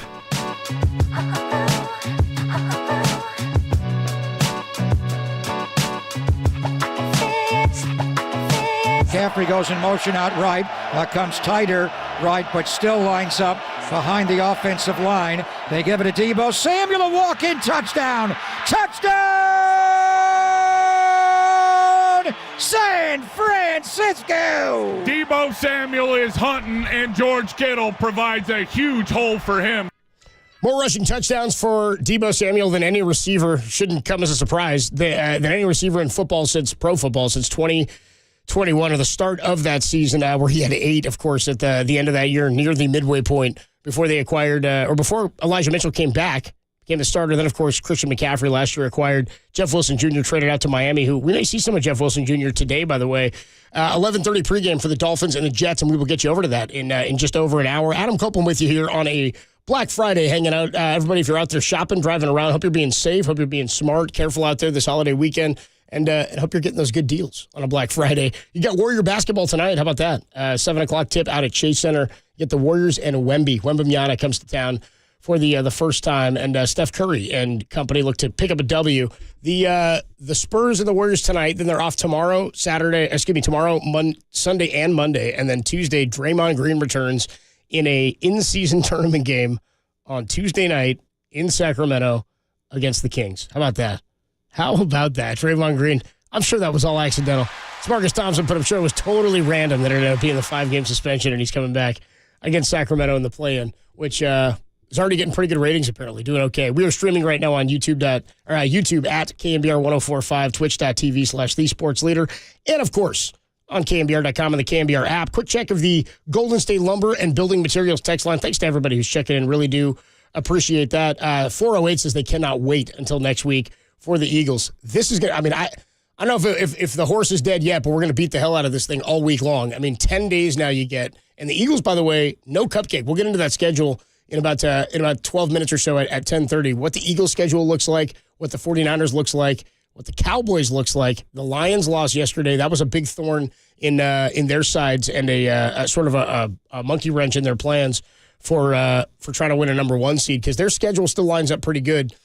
The question is whether or not, and we can put it out to you guys too, whether or not you think the 49ers can or would, or if it's even better. I mean, of course, it's beneficial to win out. It means you're winning the Super Bowl, but it's more unlikely than having them lose again. And you look at their schedule, you really, really, really wanted that Kansas City win on Monday night against Philadelphia in Philly. We'll talk more about that in just a bit, because I find it hard to believe. It's going to be tough now with how many games are left. I mean, Philly's got, 6 games left? 7, I guess, if you count this week. Against Buffalo. They play the Cowboys still in Dallas. They play Seattle in Seattle, but Seattle may have really hurt themselves yesterday and their playoff hopes. I think they're going to fall out of this thing after this loss yesterday. But I'm with you, 408. Can't wait until next week, because we're finally going to get the game. At least we're hoping we get the game that we were hoping to get last year. And Philadelphia, man, I heard Tim Ryan say it on the postgame yesterday that the Philadelphia Eagles are grinding out wins. They are, but I don't think they're grinding them out in a bad way. They're 9-1, right? Is that where they stand right now after the victory on Monday night? Yeah, 10 games. They've had their bye, so this will be their 11th game in Week 12. I said for weeks, 6 weeks, I'm like, they're not even playing their best football. They're not even playing their best football, and they're undefeated, and they're dominant, and they're winning. Jalen Hurts got banged up at one point, got that leg crunched up on, threw those 3 picks against the Jets. The pick 6 that lost, or I wasn't a pick 6, got saved coming the other way. Anyway, he was having trouble planting, and then last week he looked a little bit better. The run game for Philadelphia, far different and more improved than it was, I think, at least on paper. We'll have to look at some of the numbers, but I'd imagine it's way better than it was last year. Their secondary maybe not all quite as strong, but the defensive line's incredible. They've been able to not exactly recapture the same success, but that's the strength of their defense. Their offensive line is one of the best in football. Something's going to have to give there when the Niners go up against that D-line with this run game, because the Niners D-line has also proved that they can get got when it comes to the run. 650 checks in here on the Golden State Lumber and Building Materials text line. What changes would you like to see when they face the Eagles next Sunday? Coming into the game yesterday, I thought they've got to play clean football, and it's why I really, really, really loved the Darrell Luter shoestring tackle that saved the touchdown after the Niners scored the opening touchdown on the kick return. He comes all the way back up the sideline. And Luter, active for the first time in his career, a rookie, was drafted this year, makes that tackle. When you go into division games like this, when you go on the road, and I think 49er fans remember a few years ago, can't even remember who it was. It was a running back, had a punt return for a touchdown against the Niners in Seattle. It was a game like Niners should have won this game. Maybe handily, definitely should have came away with a win. In games like that, in divisional games, and in games where you're playing teams that are inferior but still have some talent, and the receiving core for the Seahawks is real good. The defensive line, which we thought was going to be pretty weak, ended up being a little bit better, and their run stopping was pretty good until they ran into the Baltimore Ravens, and they lost like 34-3 or 37-3. We thought their run game was a little bit better. The run D, they actually created zero pressure. It was like one of the worst lack of pressure games in NFL history since they started tracking that stuff week 1 against the Rams. So we're like, we thought this was going to be a way different looking team, and it is different, but the add of Smith and Jigba, who had an incredible catch last night, by the way, the one-handed grab. Tyler Lockett, fairly quiet. DK Metcalf. That's as good of a receiving core as you're going to find in football. You're not having the same success from Geno Smith this year. The accuracy for him last year is what made him so dangerous. It's why he won Comeback Player of the Year, which still got qualms with. Where did he come back from? You didn't go anywhere. You're just on the bench, you know what I mean? The fact that he won the same award that like Alex Smith won seems a little seems a little like the scale's a little bit different. Like Alex Smith almost lost his leg in his life. You got guys in like baseball. Trey Mancini beat leukemia. He comes back, beats cancer, comeback player of the year. But Geno Smith was like benched for 8 years, and so then he wins it. I actually thought Geno had a great year, and it was cool to see him have the season that he had. But it's funny that sometimes the success a team has, if you've got great talent elsewhere, like the 49ers, and we said this about Brock early on when people were trying to qualify why it was that he was finding success, was that, or is that, sometimes not turning the ball over is as beneficial as being a big arm quarterback. If you can run the ball effectively and you can play defense and you get good field position, sometimes you don't need to throw for big yardage. Last night they get a win. The touchdown that iced it when they were up, by the way, 24-3 at the half. Touchdown that ices it is his only touchdown pass of the game. And I'm to the point with Brock where, because he turns it over so infrequently, and I know people would say more so over the last few weeks, and to that texter from last night on the postgame show, I said this earlier, I'll say it again, said it last night too. He goes, pick 6, Purdy is back. Have to say it. Sorry, not sorry. I go, Great job, brother. There's going to be two sides of this thing. Some people this week, and I know this is where we're going too, some people on one side of this thing this week are going to say, this is a problem for Brock. They're throwing it down there. And he, by the way, right before had missed high, same sort of situation on a slant pattern there to Debo, who was like cutting right across the middle, maybe a little deeper than a drag, might have been a slant. He threw it to him. Debo, it's over his head. He misses it, whatever. McCaffrey, same thing. He sort of lobs it out there. McCaffrey goes up, pick 6, right the other direction. Niners turn right back around, though, and come back down. McCaffrey talked about that, how they did not panic behind the pick, or after the pick 6. They said, we just got to go out and answer. But 49er fans, we become accustomed to that feeling. In Seattle, you start to see something like that happen. You get that feeling where you're like, oh, man, these Seahawks fans get something to cheer for. They get an opportunity to score here.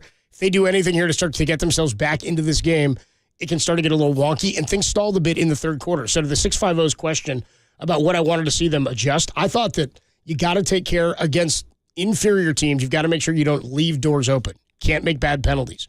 Can't let them you got to get off the field on third down, which they did tremendously, especially early in the game. 19-1 were the first downs at one point, 10-0.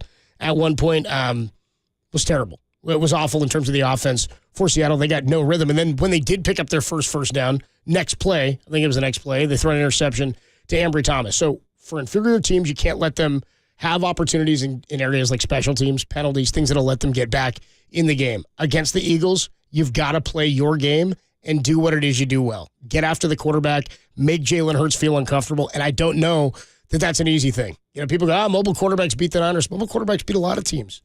That's why you go for mobile quarterbacks. They can do more for you. They have more assets. There's more tools in that tool shed or in that box they can dive into and dip into and try to beat that defense. So for the Niners, going in as healthy as anybody in football, Jair Brown we didn't hear from yesterday, which is a positive, with Talanoa Hufanga out. I thought Fred Warner played fantastic football yesterday. He was all over the field. Even what doesn't show up in the stat sheet makes an impact. What I think they need to do is effectively mix and match how they're using the run and how they're using play action next week against a really, really tough line, and you got to protect Brock Purdy. I mean, last year, it's the thing, too, is I hate the argument, I really do, that, if Brock were healthy, they lost because of what Philadelphia does well. Philadelphia got to the quarterback 70 times last year. They had 4 guys with 10 or more sacks. They had like 3 guys on the bench who had 5 or more sacks, right? You had guys all over that roster that were dominant. Jalen Carter is a rookie. He's getting better and better and better, it seems like, game by game. This is going to be a really, really tough game for the 49ers. But for Brock Purdy, a guy who, after last night's game, and even in the Buccaneers game, and coming out of that bye week, having lost 3 in a row, I started to think Brock Purdy is not the inexperienced QB that we talked about for so long. He's now to the point in his career where not just by games played, by individual experiences, by going on the road to a place like Seattle. He'd already won on Seattle in a short week, and he had a broken rib when he did it, right? I'm not saying yesterday was easy, but it's a feeling and a familiarity in which he's felt before. The kid plays with a chip on his shoulder. He's playing to prove something. He was the last pick in the draft. He's probably going to carry that around for a long time. Tom Brady still seems like he's pissed off about what his draft position was, right? Like, you want to stick it to guys. You've got the guys like Josh Rosen who say, I remember all the quarterbacks who were drafted before me, and then you don't remember Josh Rosen. Then you've got Draymond Green who can name every guy in the draft in order who was picked before him and has used that as an undersized, as a hungry, as a grinder to get to where he needs to be a winner. I think Brock Purdy's a winner. I think you can't teach some of the stuff that's in that kid's head. Some guys are maniacs about football. I think Brock is that way, which is why Kyle likes him. Jimmy was a good quarterback. Jimmy today is the same quarterback that he was when he walked through that door in 2017. Right? We thought, boy, if this is the baseline for what this guy could be, sky's the limit. But we've all heard $1 million arm and a 2-cent head. I'm not saying that's Jimmy Garoppolo. I'm saying the focus and the attention to detail. We've watched that quarterback show, the documentary, what you have to put in to be a winning elite quarterback in the league. Brock Purdy appears to have that. He appears to want that. And the guys who work twice as hard to get half as far sometimes have the ability to work twice as hard to get twice as far. And that's where special elite talent oftentimes comes from. 808 KNBR is the number to text and to call if you want to get involved in the show today. Let's go to a cut here from Christian McCaffrey, postgame last night. He's talking about running behind this 49er offensive line. They're going to need this offensive line next week big time against Philadelphia, who, by the way, still has to play Buffalo this week. We'll talk more about their schedule in just a few minutes here. Here's McCaffrey about the patience he has to use behind this O-line that led him to 114 on the ground yesterday. I think anytime you're running behind this O-line, you just have to have a lot of trust and patience. And they did such a great job all day. The tight ends blocked super well. Juice always blocks well. I mean, these guys work so hard in the run game, receivers blocking. So you just got to trust it and stay on your landmarks, and you never know when the hole can open. It's Christian McCaffrey there. He's right. He's a patient runner. The guy who always comes to mind when they say patient to me was Le'Veon Bell. He would take the ball and then he'd kind of move his feet a little bit, wait for a hole to open, and then jump. It's incredible to me is knowing when the hole and where the hole is going to open and how quick he is. And I think some of that, it's easy to be patient when you have, not easy. It's different. It's funny when you hear guys who are this elite talk about, you just got to do this, X, Y, Z. Again, you're working twice as hard to get half as far. Oftentimes you can explain it or break it down a little bit differently or a little bit better. He hits holes and he's patient. And what's crazy to me is once he hits the hole with that patience, the burst at which he has. Right, Debo's got force from the second he touches the ball. He's going to run through you, and he's got some patience too because he'll run behind that line.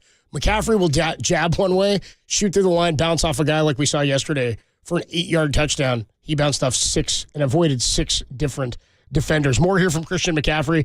The discrediting of Brock Purdy is laughable to me, especially at this point. Yards per attempt, he's leading the league. He's been fantastic. A touchdown and a pick yesterday. In the game, only goes for 209 yards, but ices it with a huge touchdown pass at the end of the game to Brandon Ayuk, which was an absolute dime, dude. Threw it right in between 5 different green jerseys right there. Here's Christian McCaffrey talking about Purdy because last week they talked to him about the perfect passer rating, and people go, I don't know what the passer rating is, really what it means. It's like war in baseball, I say. We know the good guys have good ones, good quarterbacks have good passer ratings. That's all fine and good. The issue I have is that we're using a statistic that we are also comping every other quarterback to. We're not saying Brock Purdy is being held to a different standard or using this one stat to define him. These are rate stats. These are average stats. These are a collection of nothing is a one-off here. Nothing will tell you exactly everything about him, and nothing tells you about the game somebody plays. The numbers in a game may say something totally different than how the game itself was actually played. I mean, you go back to the NFC Championship against the Packers when Raheem Mostert ran for 200-plus and 4 touchdowns. Aaron Rodgers' numbers that day, pretty damn good. had a terrible game. Didn't look good at all in that game. I was there. Didn't look good.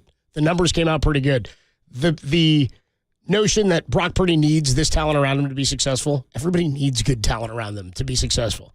You put Tom Brady on the 07 Niners and you put Alex Smith on the 07 Pats, both teams end up a little bit different, but probably neither as bad or as good as the other, right, as they actually ended up.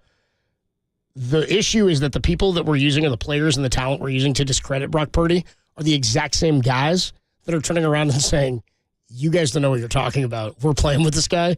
He's an elite talent. For all we know, he's making some of them a little bit better. Brandon Ayuk having a career year. We knew that coming in was going to be maybe a breakthrough season for him. It's a contract year. We thought maybe he's going to reach the level. This guy's one of the best receivers in football, hands down.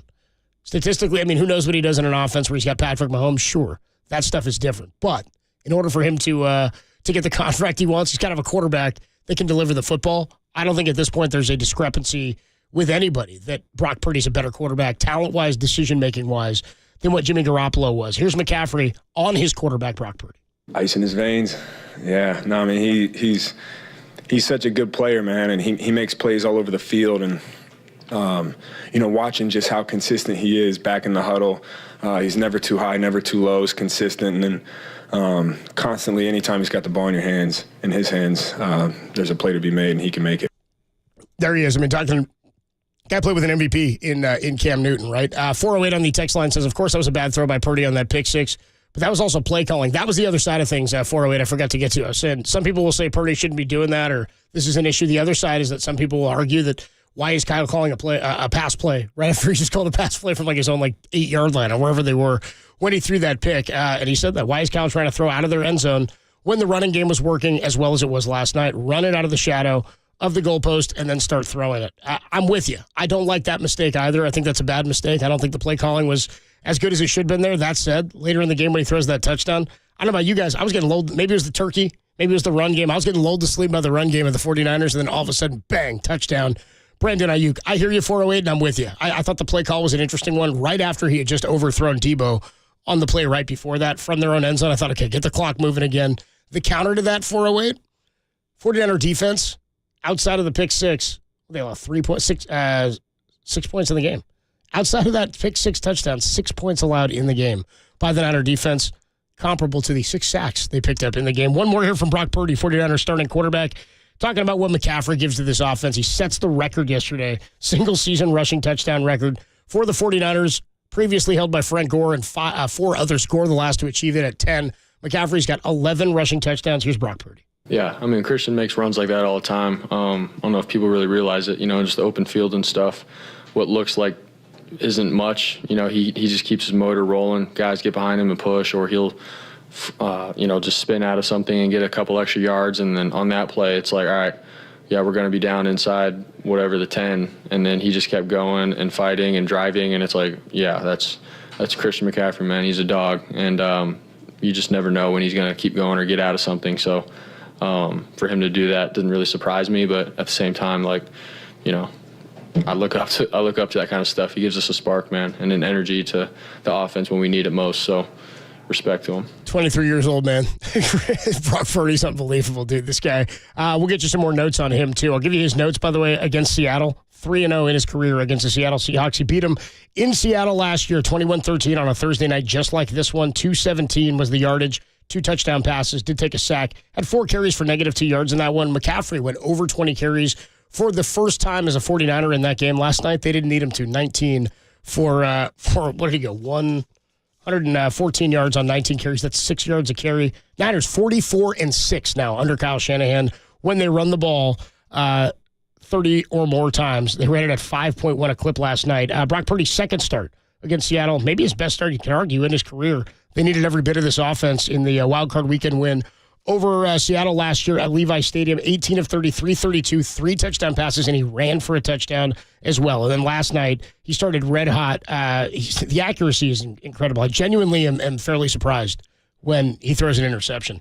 In the game last night, 21 of 30, 209, a touchdown, and a pick. Did take 1 sack in the game, but Niners sacked Geno Smith on 27 dropbacks 6 times.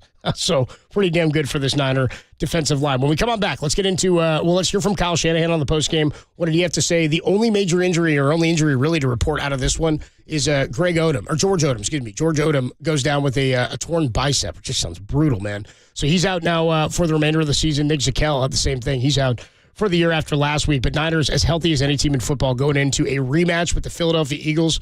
Are they the best team in football? We will find out next Sunday, and we'll have it for you at 125 right here on KNBR. When we come on back, we'll hear from the head coach of the 49ers, Kyle Shanahan, from after the game last night.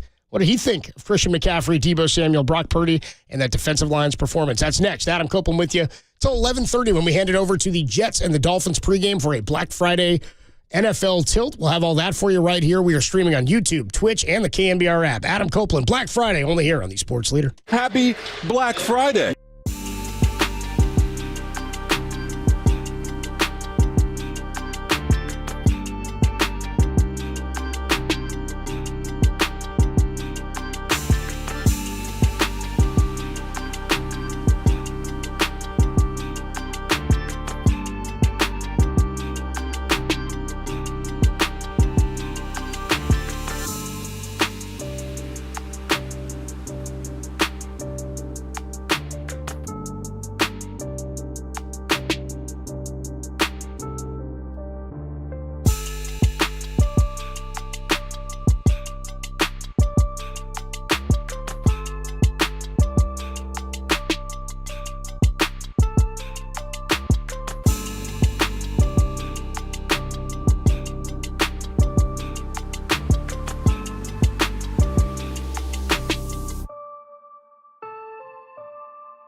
Thanksgiving weekend faithful. We now return to Black Friday with Adam Copeland. Cause it's Friday, and you ain't got shit to do. On KNBR and streaming live on twitch.tv/thesportsleader.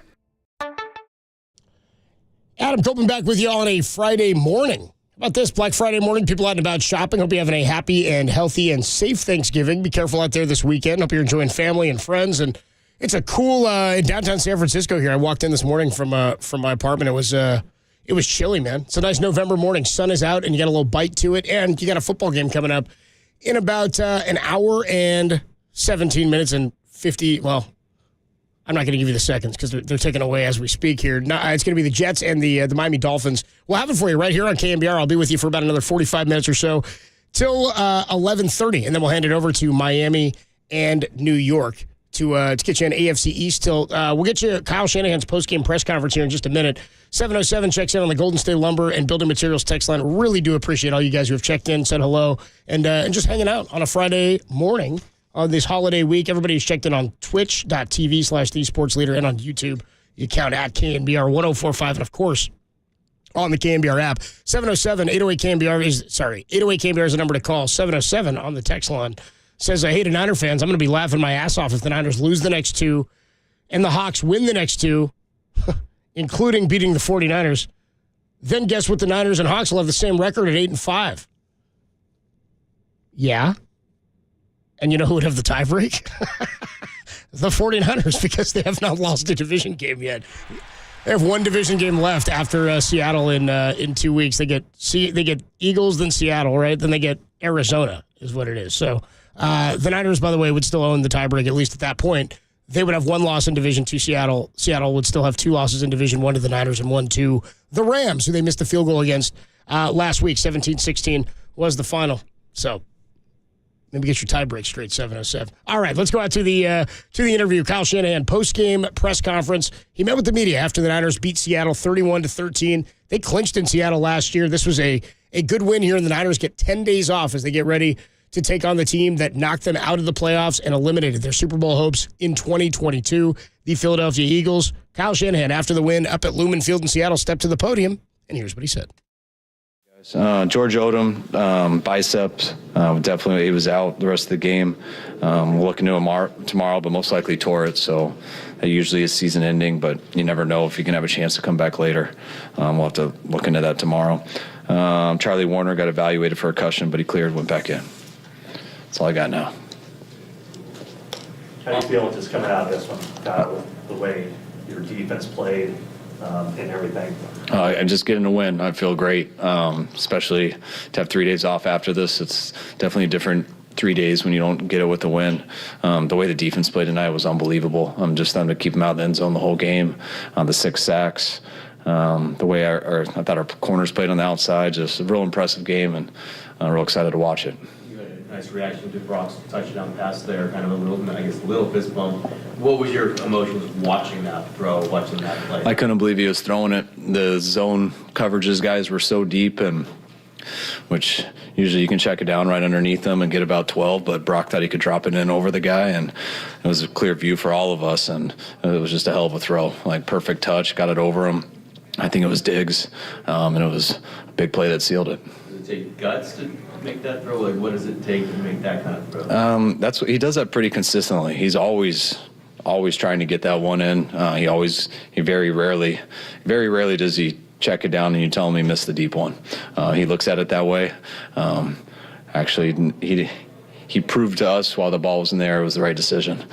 Without deep. It was the wrong decision when he lets it go? Oh yeah, we're all holding our breath as soon as he lets it go because the guy was so deep, and but Brock's got some touch and he was able to throw it over him, and we took the safety out of there with a route, so he knew if he could get over him, there's no one else left, and he made the throw, and I wouldn't have known it until he threw it, but once he threw it, it obviously was there. You say something that comes not long after the pick six. First of all, did he check out of that? What was that there? Yeah, both of those. They got us on a disguise. They were doing some weird disguises, which got us in a check. I mean, it was a double call. I shouldn't have put that on them. Obviously, it wasn't the check that we wanted, but they got us with disguise, and he ended up getting that tip, and it was an unfortunate play, but didn't face him at all. He came right back and made a hell of a play that sealed it.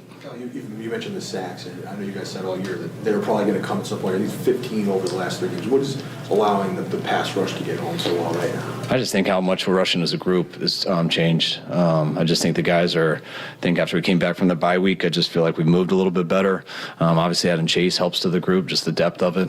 When we weren't getting all the sacks, I still thought we were getting in the quarterback and hitting them, but it takes a whole group kind of to get those numbers, and I think we've been doing that, and I think our coverage has gotten better too. You don't always, sometimes you get some coverage sacks too, and when you make a quarterback take a couple hitches with 4 guys going pretty hard at him, usually that's the result. What was your initial impression of the way Charvarius played? We talked about the coverage. From what I saw out there, I thought he was unbelievable.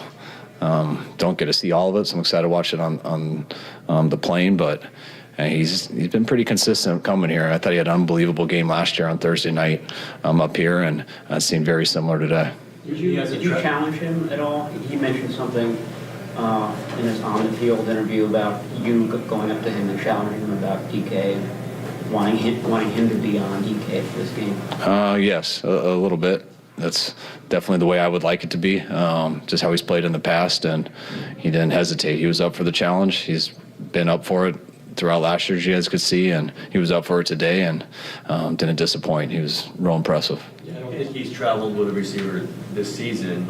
How big of a decision is it to have him just kind of travel with Metcalf most of the time? It's something that is always an option. Just the way our scheme is and stuff. It's not something we do a lot, but we did it last year with him, and it's paid off every time we've done it. What about that matchup? What you guys but prompts you guys to do that, to travel with DK? Well, DK is such a good player. He's also a specimen. You need a lot of ability, and they're going to try to get him the ball, and they're going to take their shots outside, and you want to put your best corner on him, and Mooney was ready for that. What was your view of Christian's second touchdown run? Which one was the second one? 3 tackle. Oh, it was awesome.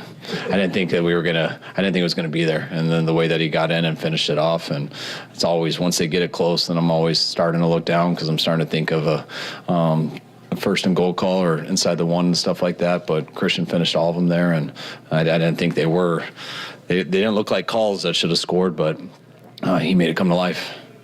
Back to the touchdown pass. Is it designed for him to move left on that? Mm-hmm. Yes. It's built into it. Yeah, that's part of it. The check down means it would be to his left. It's over the ball. It's kind of like right in line with where BA threw. Just a high-low on that guy, and I thought that guy was pretty high, so usually go low, but Brock showed he wasn't high enough. There's so much discussion, can a quarterback win a Super Bowl? Is he elite? Who knows, obviously, till you get to that moment. But in your mind, is Brock Purdy a Super Bowl caliber quarterback right now? Yeah, I'm definitely not going to say the wrong words, so. We'll say it. Yeah. Not your question, but the talk of that stuff is so ridiculous. The words elite, Super Bowl quarterback. This is the NFL. You got to have a really good football team to even talk about having a chance to get there. And when you have a really good football team, you better have a really good quarterback. And when you do that, you still better have luck with injuries. You still got to play good defense. You got to do everything. So, there's also been a lot of great quarterbacks who haven't won Super Bowls. And the ones who do, you don't win them on their own. They got to be on a good team, and they got to have defenses. And there's so many things that go into it. So I always kind of hate that conversation. For so long, Seattle's giving you guys problems, and especially up here. This is the first time Niners have ever beaten Seattle twice in a row on the road. What does it mean to you just to be able to kind of, get over that hump and start getting wins consistently?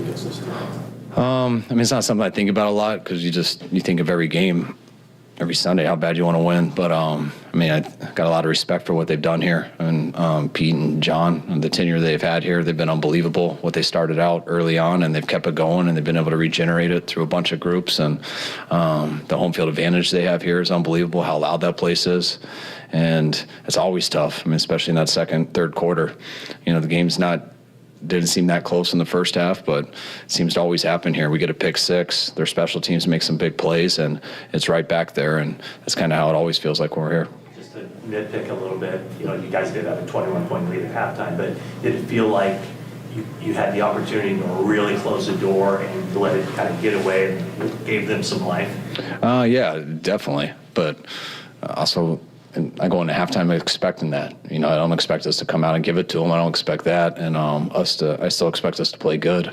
But you never go into halftime thinking, all right, we got a chance to go out there and blow them out. When you think that way, usually you get humbled extremely fast, and we didn't talk about that at all. We went out and treated it like it was 0-0, and they're a real good football team.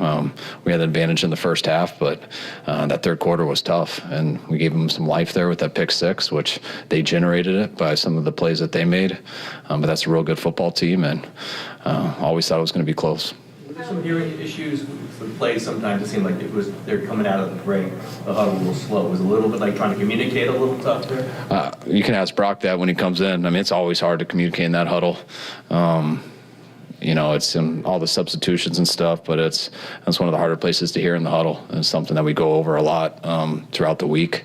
The focus the guys need, how tight they have to be in the huddle, how no one can speak. Because once you have to say what'd you say? That usually is a delay a game and a timeout. And it still does happen. That's why you got to be extremely efficient. Sometimes guys come out the wrong way, just a little bit backwards, and that's one of the challenges of playing on the road. How many motions you got, all this, and when do you want them to come out of the huddle? 15? Do you have a target number? As soon as they can. It's how quick I get it in, how quick we do the subs, how quickly they say it, how quick we come out. So we never really trying to do it late. Sometimes I got to think a little bit. Sometimes I got to call it. And sometimes I got to change personnel. But we're never trying to slow play it or anything till the end, or sometimes at the end of halves. How would the new bye weekend? When do you turn to the Eagles? We'll turn to the Eagles on Monday. We'll take this break and enjoy it. Hopefully our guys can get healthy and cleaned up, and we'll come in Monday ready to go. You're over now. How hard was it to go through 2 Thursday night games on your schedule? Not very hard. I'm glad they were spaced out, because they add up. It's really hard for guys to get ready for this. Very hard. Guys like Banks and stuff, who it was unbelievable that he was able to play today. He got cleared, but if we didn't have such a bad situation with losing Zakel, with Burford getting hurt, we definitely wouldn't have had him play. But for him to be able to just tough it out and go out there when he wasn't 100%, it's very impressive. And I think everyone complains about these pretty big, including myself, on Monday and Tuesday. By the time you get to Wednesday night, it feels different to be done with your work. And then as long as you win, it's a hell of a deal when you get 3 days off, and it's something that you don't get much in the NFL.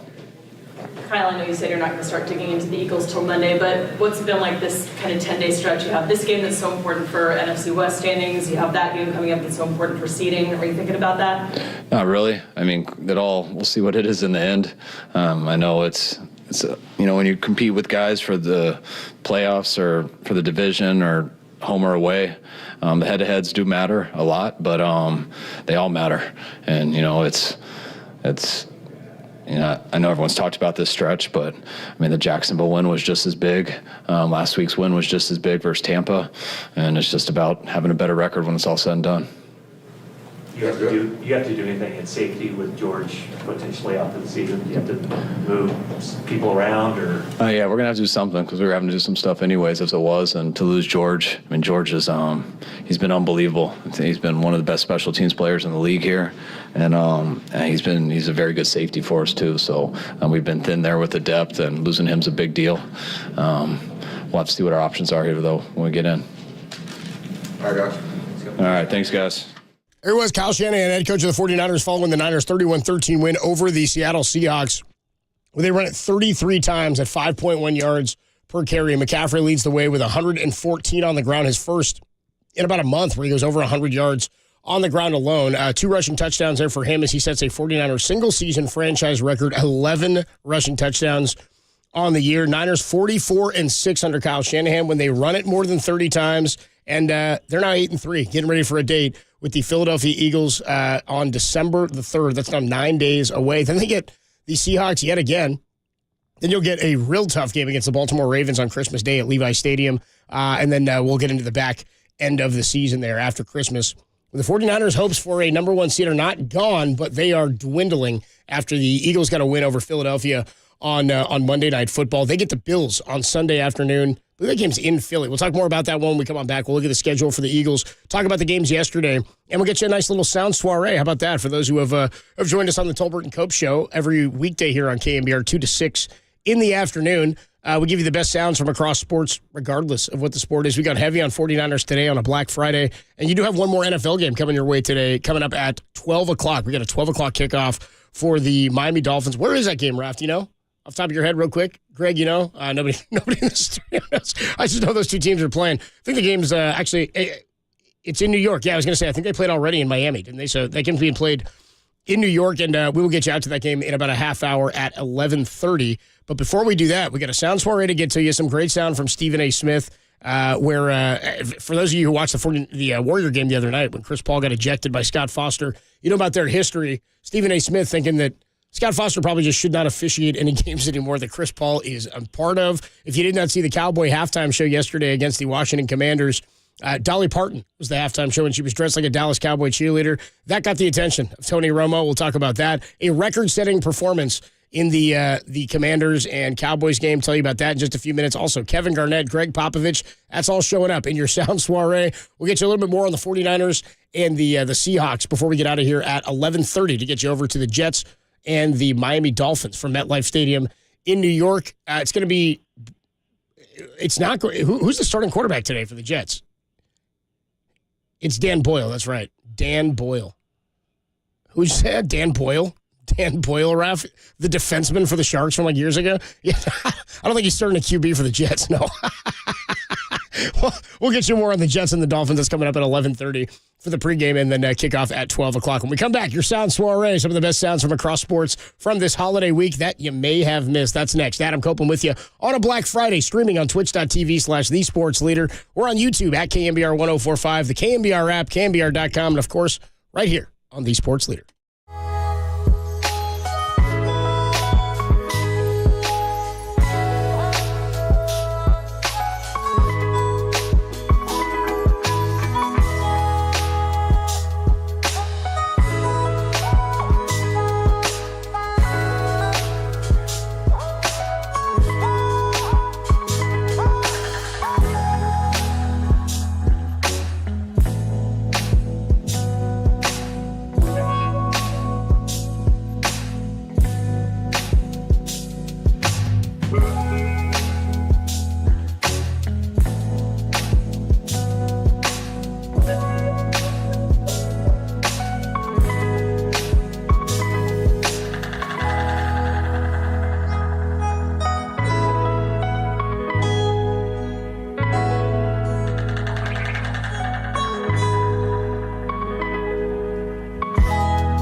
is KNBR, and this is Black Friday with Adam Copeland. Black Friday is an American tradition. Streaming live on YouTube at KNBR 1045.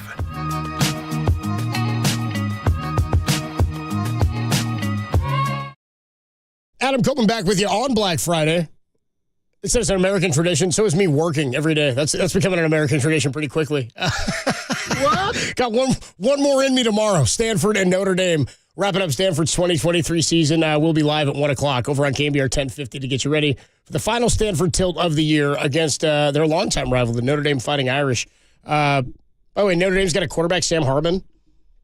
Just reading about him this week when I was doing some prep for the pregame show. A huge performance for him last week, and I've known who this guy is, and if after I explain it, maybe you have too, because he's been around for quite a long time. First of all, Cam Rising, quarterback at Utah, is coming back for a 7th season, which is hysterical. 7 years.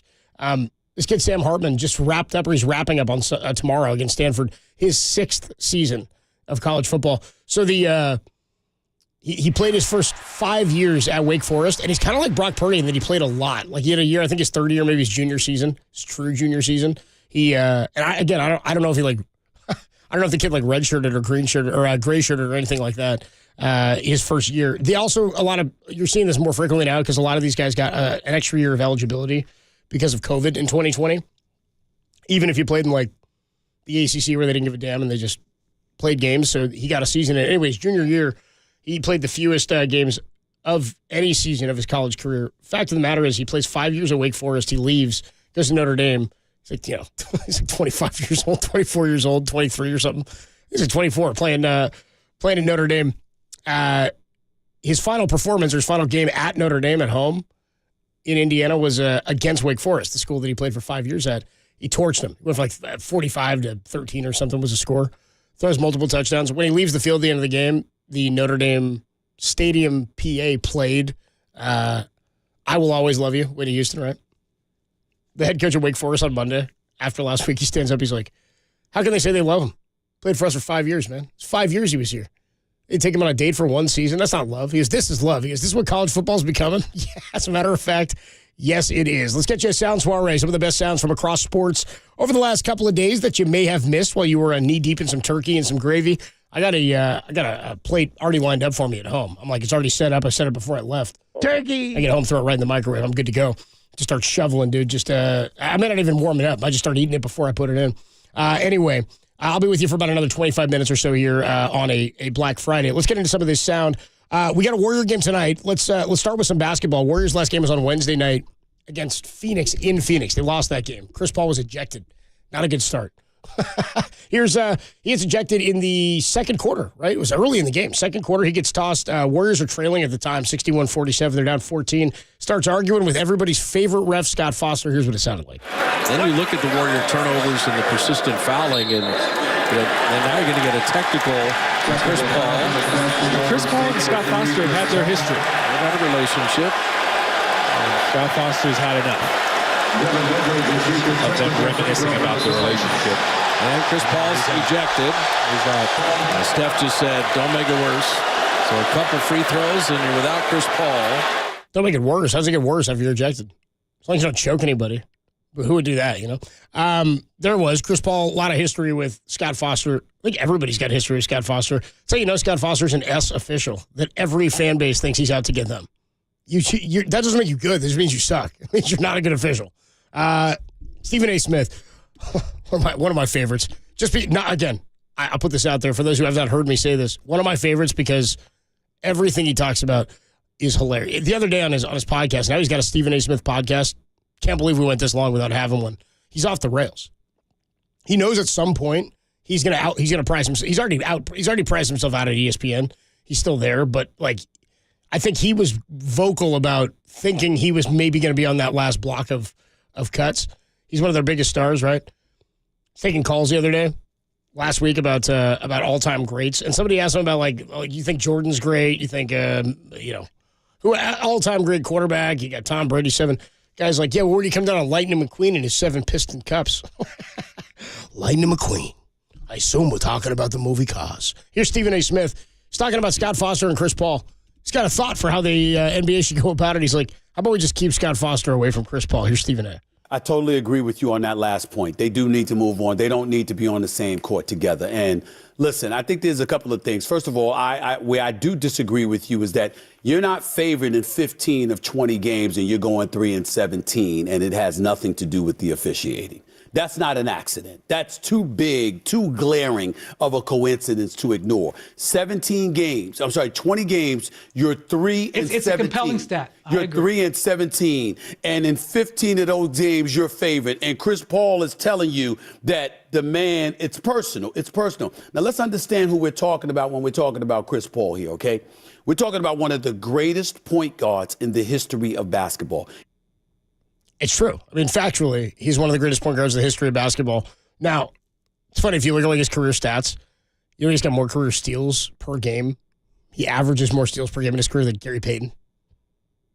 Just put it out there. We can argue assists and stuff. I know assist stats have changed. Steal stats haven't. That's, a steal, it's a steal. It used to be even when I was a kid and further back, and I know I'm not that old, but you go further back, the assist was you had to pass it to a guy and the guy had to go up for the shot to get the bucket. Or take one dribble. You had to your pass had to be a key reason as to why the guy was able to score the basket, right? Or you were the last guy to pass it to him. You passed it to him, he shoots it, you get the assist.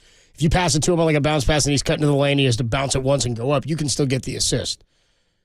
For steals, that stuff doesn't really happen the same way, so Chris Paul, yes, one of the greatest point guards of all time. I don't know what Chris Paul's record at 3-17 in his last 20 games with Scott Foster officiating means. I think that's too vague of a stat because it's like saying a win is a quarterback stat. It's not all on Chris Paul. What was his health in those games? Was he off of injury? What was the status of the team? What was the status of the record and what games had they played? Were they back-to-backs? He's talking about how he's favored in 15 of those games. Don't mean anything.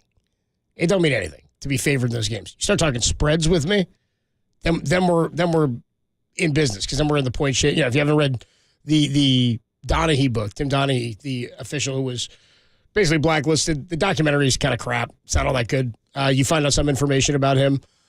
The book itself is interesting. He did try to take down a lot of people in the league and names Scott Foster. He also claims at one point that 100%, I believe, or 95% or something like that, of NBA officials are gamblers, are gambling addicts, he claims. I used to write everything off like that when people get taken down and they drag people down with them. Something with point shaving, you're like, how could one guy be doing all that? How could one guy be in? The other issue here is the thing that I think has tainted a lot of our thought on this is Jose Canseco, right? Remember when Game of Shadows came out and we were like, who's going to believe Jose Canseco? And that's what they all try to paint him like. He's nuts. This guy, he's juicing. Why would we believe a guy who's already a known juicer? Why would we buy into what he has to say? Well, He was right about absolutely everything, like every bit of it. He was right on because he was like, I got nothing to lose here. What did Foster have to lose? He wasn't getting his gig back. So I don't know. Not Foster, Donahue. So I don't know. Again, point shaving, I don't want to accuse somebody of that. Being a dog-S official, I will accuse Scott Foster of that. Walk like a dog-S official. Talk like a dog-S official. You're Scott Foster. Let's move on here, Ralph. Let's jump to the next guy here, not to the Stephen A. Let's jump off of that. Let's get to Kevin Garnett. Kevin Garnett was talking about one of our old buddies, Jordan Poole. Kevin Garnett, is this on his podcast? He's doing this? Is he doing an interview somewhere here, Greg? He's talking to Jordan Poole. He tells you what he thinks of Jordan Poole, former Warrior point guard, shooting guard, now in Washington, is being shopped because Washington, if that report is true, doesn't believe he's a cornerstone player. I don't know if there's any truth to that report. Marcus Thompson seemed to believe that there was not tons of truth to that. However, said it could be out there, not sure. Bottom line is things have not gone great for Jordan Poole since getting to Washington, and he's rubbing people the wrong way. Here's Kevin Garnett. You ain't bringing champion environment in here. Right. You learned this in Golden State? This what you brought from you ain't learned this. Bro, that's what I'm saying. You ain't learned You know that professionals, bro. They got your ass out there because you couldn't fall in line, bro. That's what I'm saying. Like this don't belong in our league, bro. You in the league. He does not belong in the league he's the head of a team, Pete. Nah, I don't want my son under no like that. You see how he talking to teammates? Shut up, my this my team. I got it. Join up the joint, looking all through the towel, snot. Like, bro, you can say whatever you want about me, bro. I ain't never disrespected the game. I ain't never disrespected the position of being a leader. Talk about a guy who, we were looking at him as potentially the future cornerstone of this team. They don't win the championship a few years ago without him. And maybe that changed things for him inside. And again, I don't know that until we get to the Warriors 30 for 30 or the Warriors Last Dance that we'll ever find out exactly what went down with the Draymond punch and Jordan Poole. But the hilarity of it all to me is that Jordan Poole got punched in the face. He got a contract. The Warriors didn't pay a dime of it. He got moved out of town for something that I think in general people think benefited the Warriors, both on the floor and financially. And people are like, yeah, screw that guy. There's no way. They sent him to the organization that has the least impact or maybe of all the organizations in professional sports, let's go North American professional sports. You can go four major, but we can even eliminate hockey here in the Bay Area if you're somebody who's not super into hockey. Of NFL, NBA, and MLB teams, of the teams I think about the least in my head, the Atlantic Division in the NBA is near the top of that list. The Washington Wizards. I never think about that team. Who's their head coach? Nobody brought the class. It's not Scotty Barnes, I'll tell you that. Raph says Jordan. The fact of the matter is, this guy gets paid. He was key to their championship drive or their championship win. I'm thrilled they're not having to pay him. I thought he was detrimental to them at the end of games, and maybe winning a championship with that type of talent around you does something to you. Maybe he got too big for his britches. Maybe he thought he had elevated himself into being in that elite club with Steph and Clay and Draymond and even Kevon Looney. And I don't think he got there. I mean, maybe he thought it was more warranted. Maybe he thought, not maybe, when Clay was injured and he comes back, who went to the bench? It's Jordan Poole, right? It wasn't Klay Thompson. Jordan Poole helped carry the team while Clay was out. Clay comes back, and I think he thinks, I've earned my spot. I'm should be here. They've paid me this contract. It's time for me to do this. He led the league in free throw percentage. He was huge for them. And then last year, he thought he had too much Steph. And this year, he thinks he's got a lot of Steph. The blocked jump shots, well, Steph had a shot blocked too. Shai Gilgeous lost that game. That was a hell of a play, by the way. The blocked three-point attempt, and then the picking it up and then drawing the foul on the other end on the fast break. Shai Gilgeous is a superstar. And we write guys off sometimes at being drafted at 19 years old because they're so young, and we used to see 19-year-olds come in like LeBron or Kevin Garnett or Darius Miles. Anyway, guys show up in the league, and they're like freaks, right, because they're 19. Now guys have the ability to come out after 1 year. You got to give them time to develop. I think Jordan Poole is going to be a really, really good player. I wonder, had he ended up somewhere else, where his game would be right now. Would he be as skilled of a player but a smarter player? Would he be a smarter player but not as aggressive? I don't know. I don't know. He's got a championship. We'll never know the difference or what might have happened. But sometimes a change of scenery is big for guys. This time it's so far not going great for Jordan Poole. Let's go to Greg Popovich. This happened on Wednesday night. Greg Popovich, San Antonio Spurs head coach. Get this. They're playing they're in the second quarter. They're playing against the Clippers, and the Spurs every time. Sorry, it's Clippers 48, Spurs 39, second quarter. Every time Kawhi Leonard touches the ball in San Antonio, he's getting booed hard. So Greg Popovich does something unprecedented, but kind of on brand for Pop. He walks to the scorer's table and he grabs the PA announcer's mic, and then he does this. Excuse me for a second. Pops on the mic. Stop all the booing and let these guys play. It's our whole class. It's not who we are. Knock off the booing.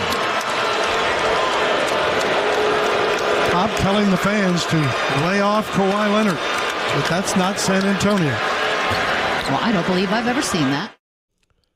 How about that?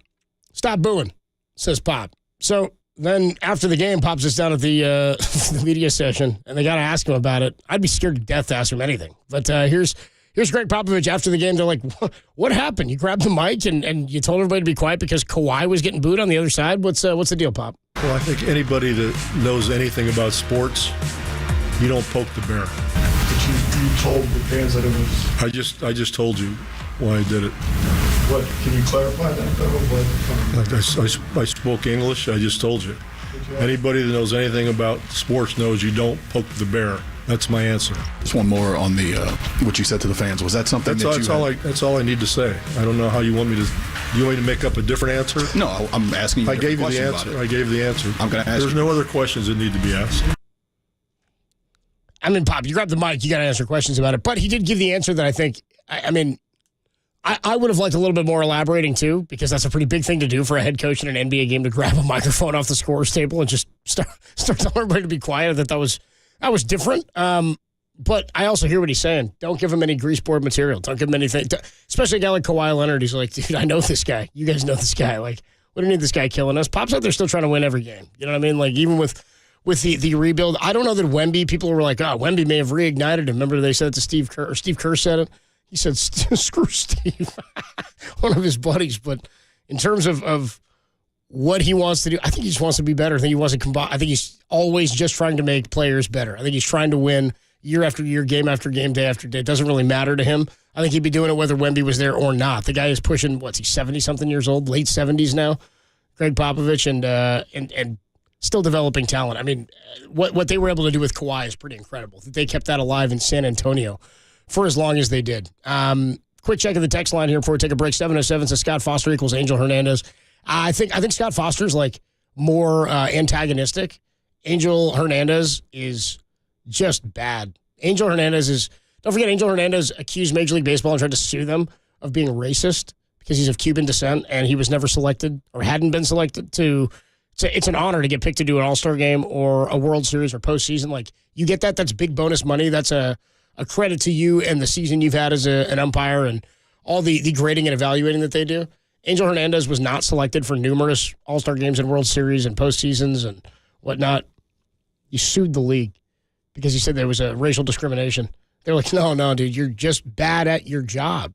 You just suck at what you do, man. So Angel Hernandez may be a different situation. Scott Foster, and again, I've said this for years, in basketball, the officials can directly impact what happens on the scoreboard. Baseball, football, still got to cross the goal line, still got to hit the ball over the fence, still got to touch home plate. Basketball, I can blow my whistle and say that guy shoots two.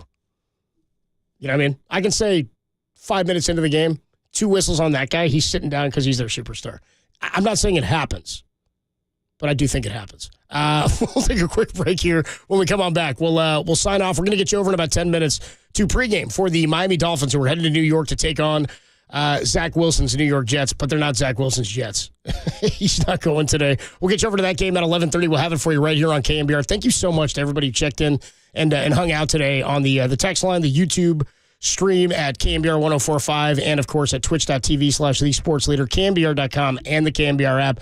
Awesome that everybody's checking in. We did this live today because we knew people would be out driving around day after a big Niner game. We figure win or loss, people want to talk about it. A win is all the better, but glad we could provide some live and local for you here on KNBR on a holiday weekend while you're out hanging with family and hopefully getting in some Black Friday shopping or doing what you do. Hang out and celebrate a Niner win. Watch a little football, eat some leftovers. We'll hand you over to the game when we come on back. Adam Copeland hanging out with you until about 11:30, getting you ready for Miami and the Jets, only here on the Sports Leader. You don't poke the bear.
Friday with Adam Copeland continues. The Black Friday frenzy. What's going to be the big item everyone goes for this Black Friday? Stream live on KNBR.com and the KNBR app. Hey, that's going to do it for us today. Hanging out with you on a Black Friday morning. Thank you so much to everybody who checked in on the YouTube chat. I see you guys, AJ, Jason, Darb. I see a whole bunch of people have checked in today. SpongeBob. Oh, my guy Isaac. He's going to be out at the Stanford game tomorrow. Acacia Avenue. Shout out Acacia. Checked in today. Really appreciate everybody. All you guys on the text line. 707-916-510-530-925-415. Everybody's wishing a happy holidays and a happy Thanksgiving. I really, really, really do appreciate it. Hey, we're going to throw it to the one game we got today. It's the Dolphins are going out to New York to MetLife Stadium to take on the Jets. Our old friend Mike McDaniel. Everybody have a safe, happy, healthy holiday weekend. Oh, I'm not done for the weekend. I'll be back tomorrow. Don't you worry. KNBR 1050, 1 o'clock tomorrow. Stanford and Notre Dame pregame. Getting you ready for the final tilt of Stanford's 2023 season. Notre Dame is headed into bowl play. So we will not be covering that on KNBR. We'll be back Monday with our full slate of regular shows starting at 5 a.m. with Marcus, the Waterboy, in the leadoff spot. Thank you to Greg Silver. Thank you to Raph, who was here hanging out today. Thank you to everybody who checked in once again. Niners over the Seahawks, 31-13. You got the Warriors tonight taking on the San Antonio Spurs. And you've got the Dolphins and the Jets, a Black Friday football game kicking off at 11:30. We'll have it all for you. Kicking off at 12. We'll hand it over to that right now. We'll have it all for you right here on KNBR 104.5 and 680, the sports leader. Until Monday, I'm Adam Copeland. KNBR 104.5, 680, the sports leader.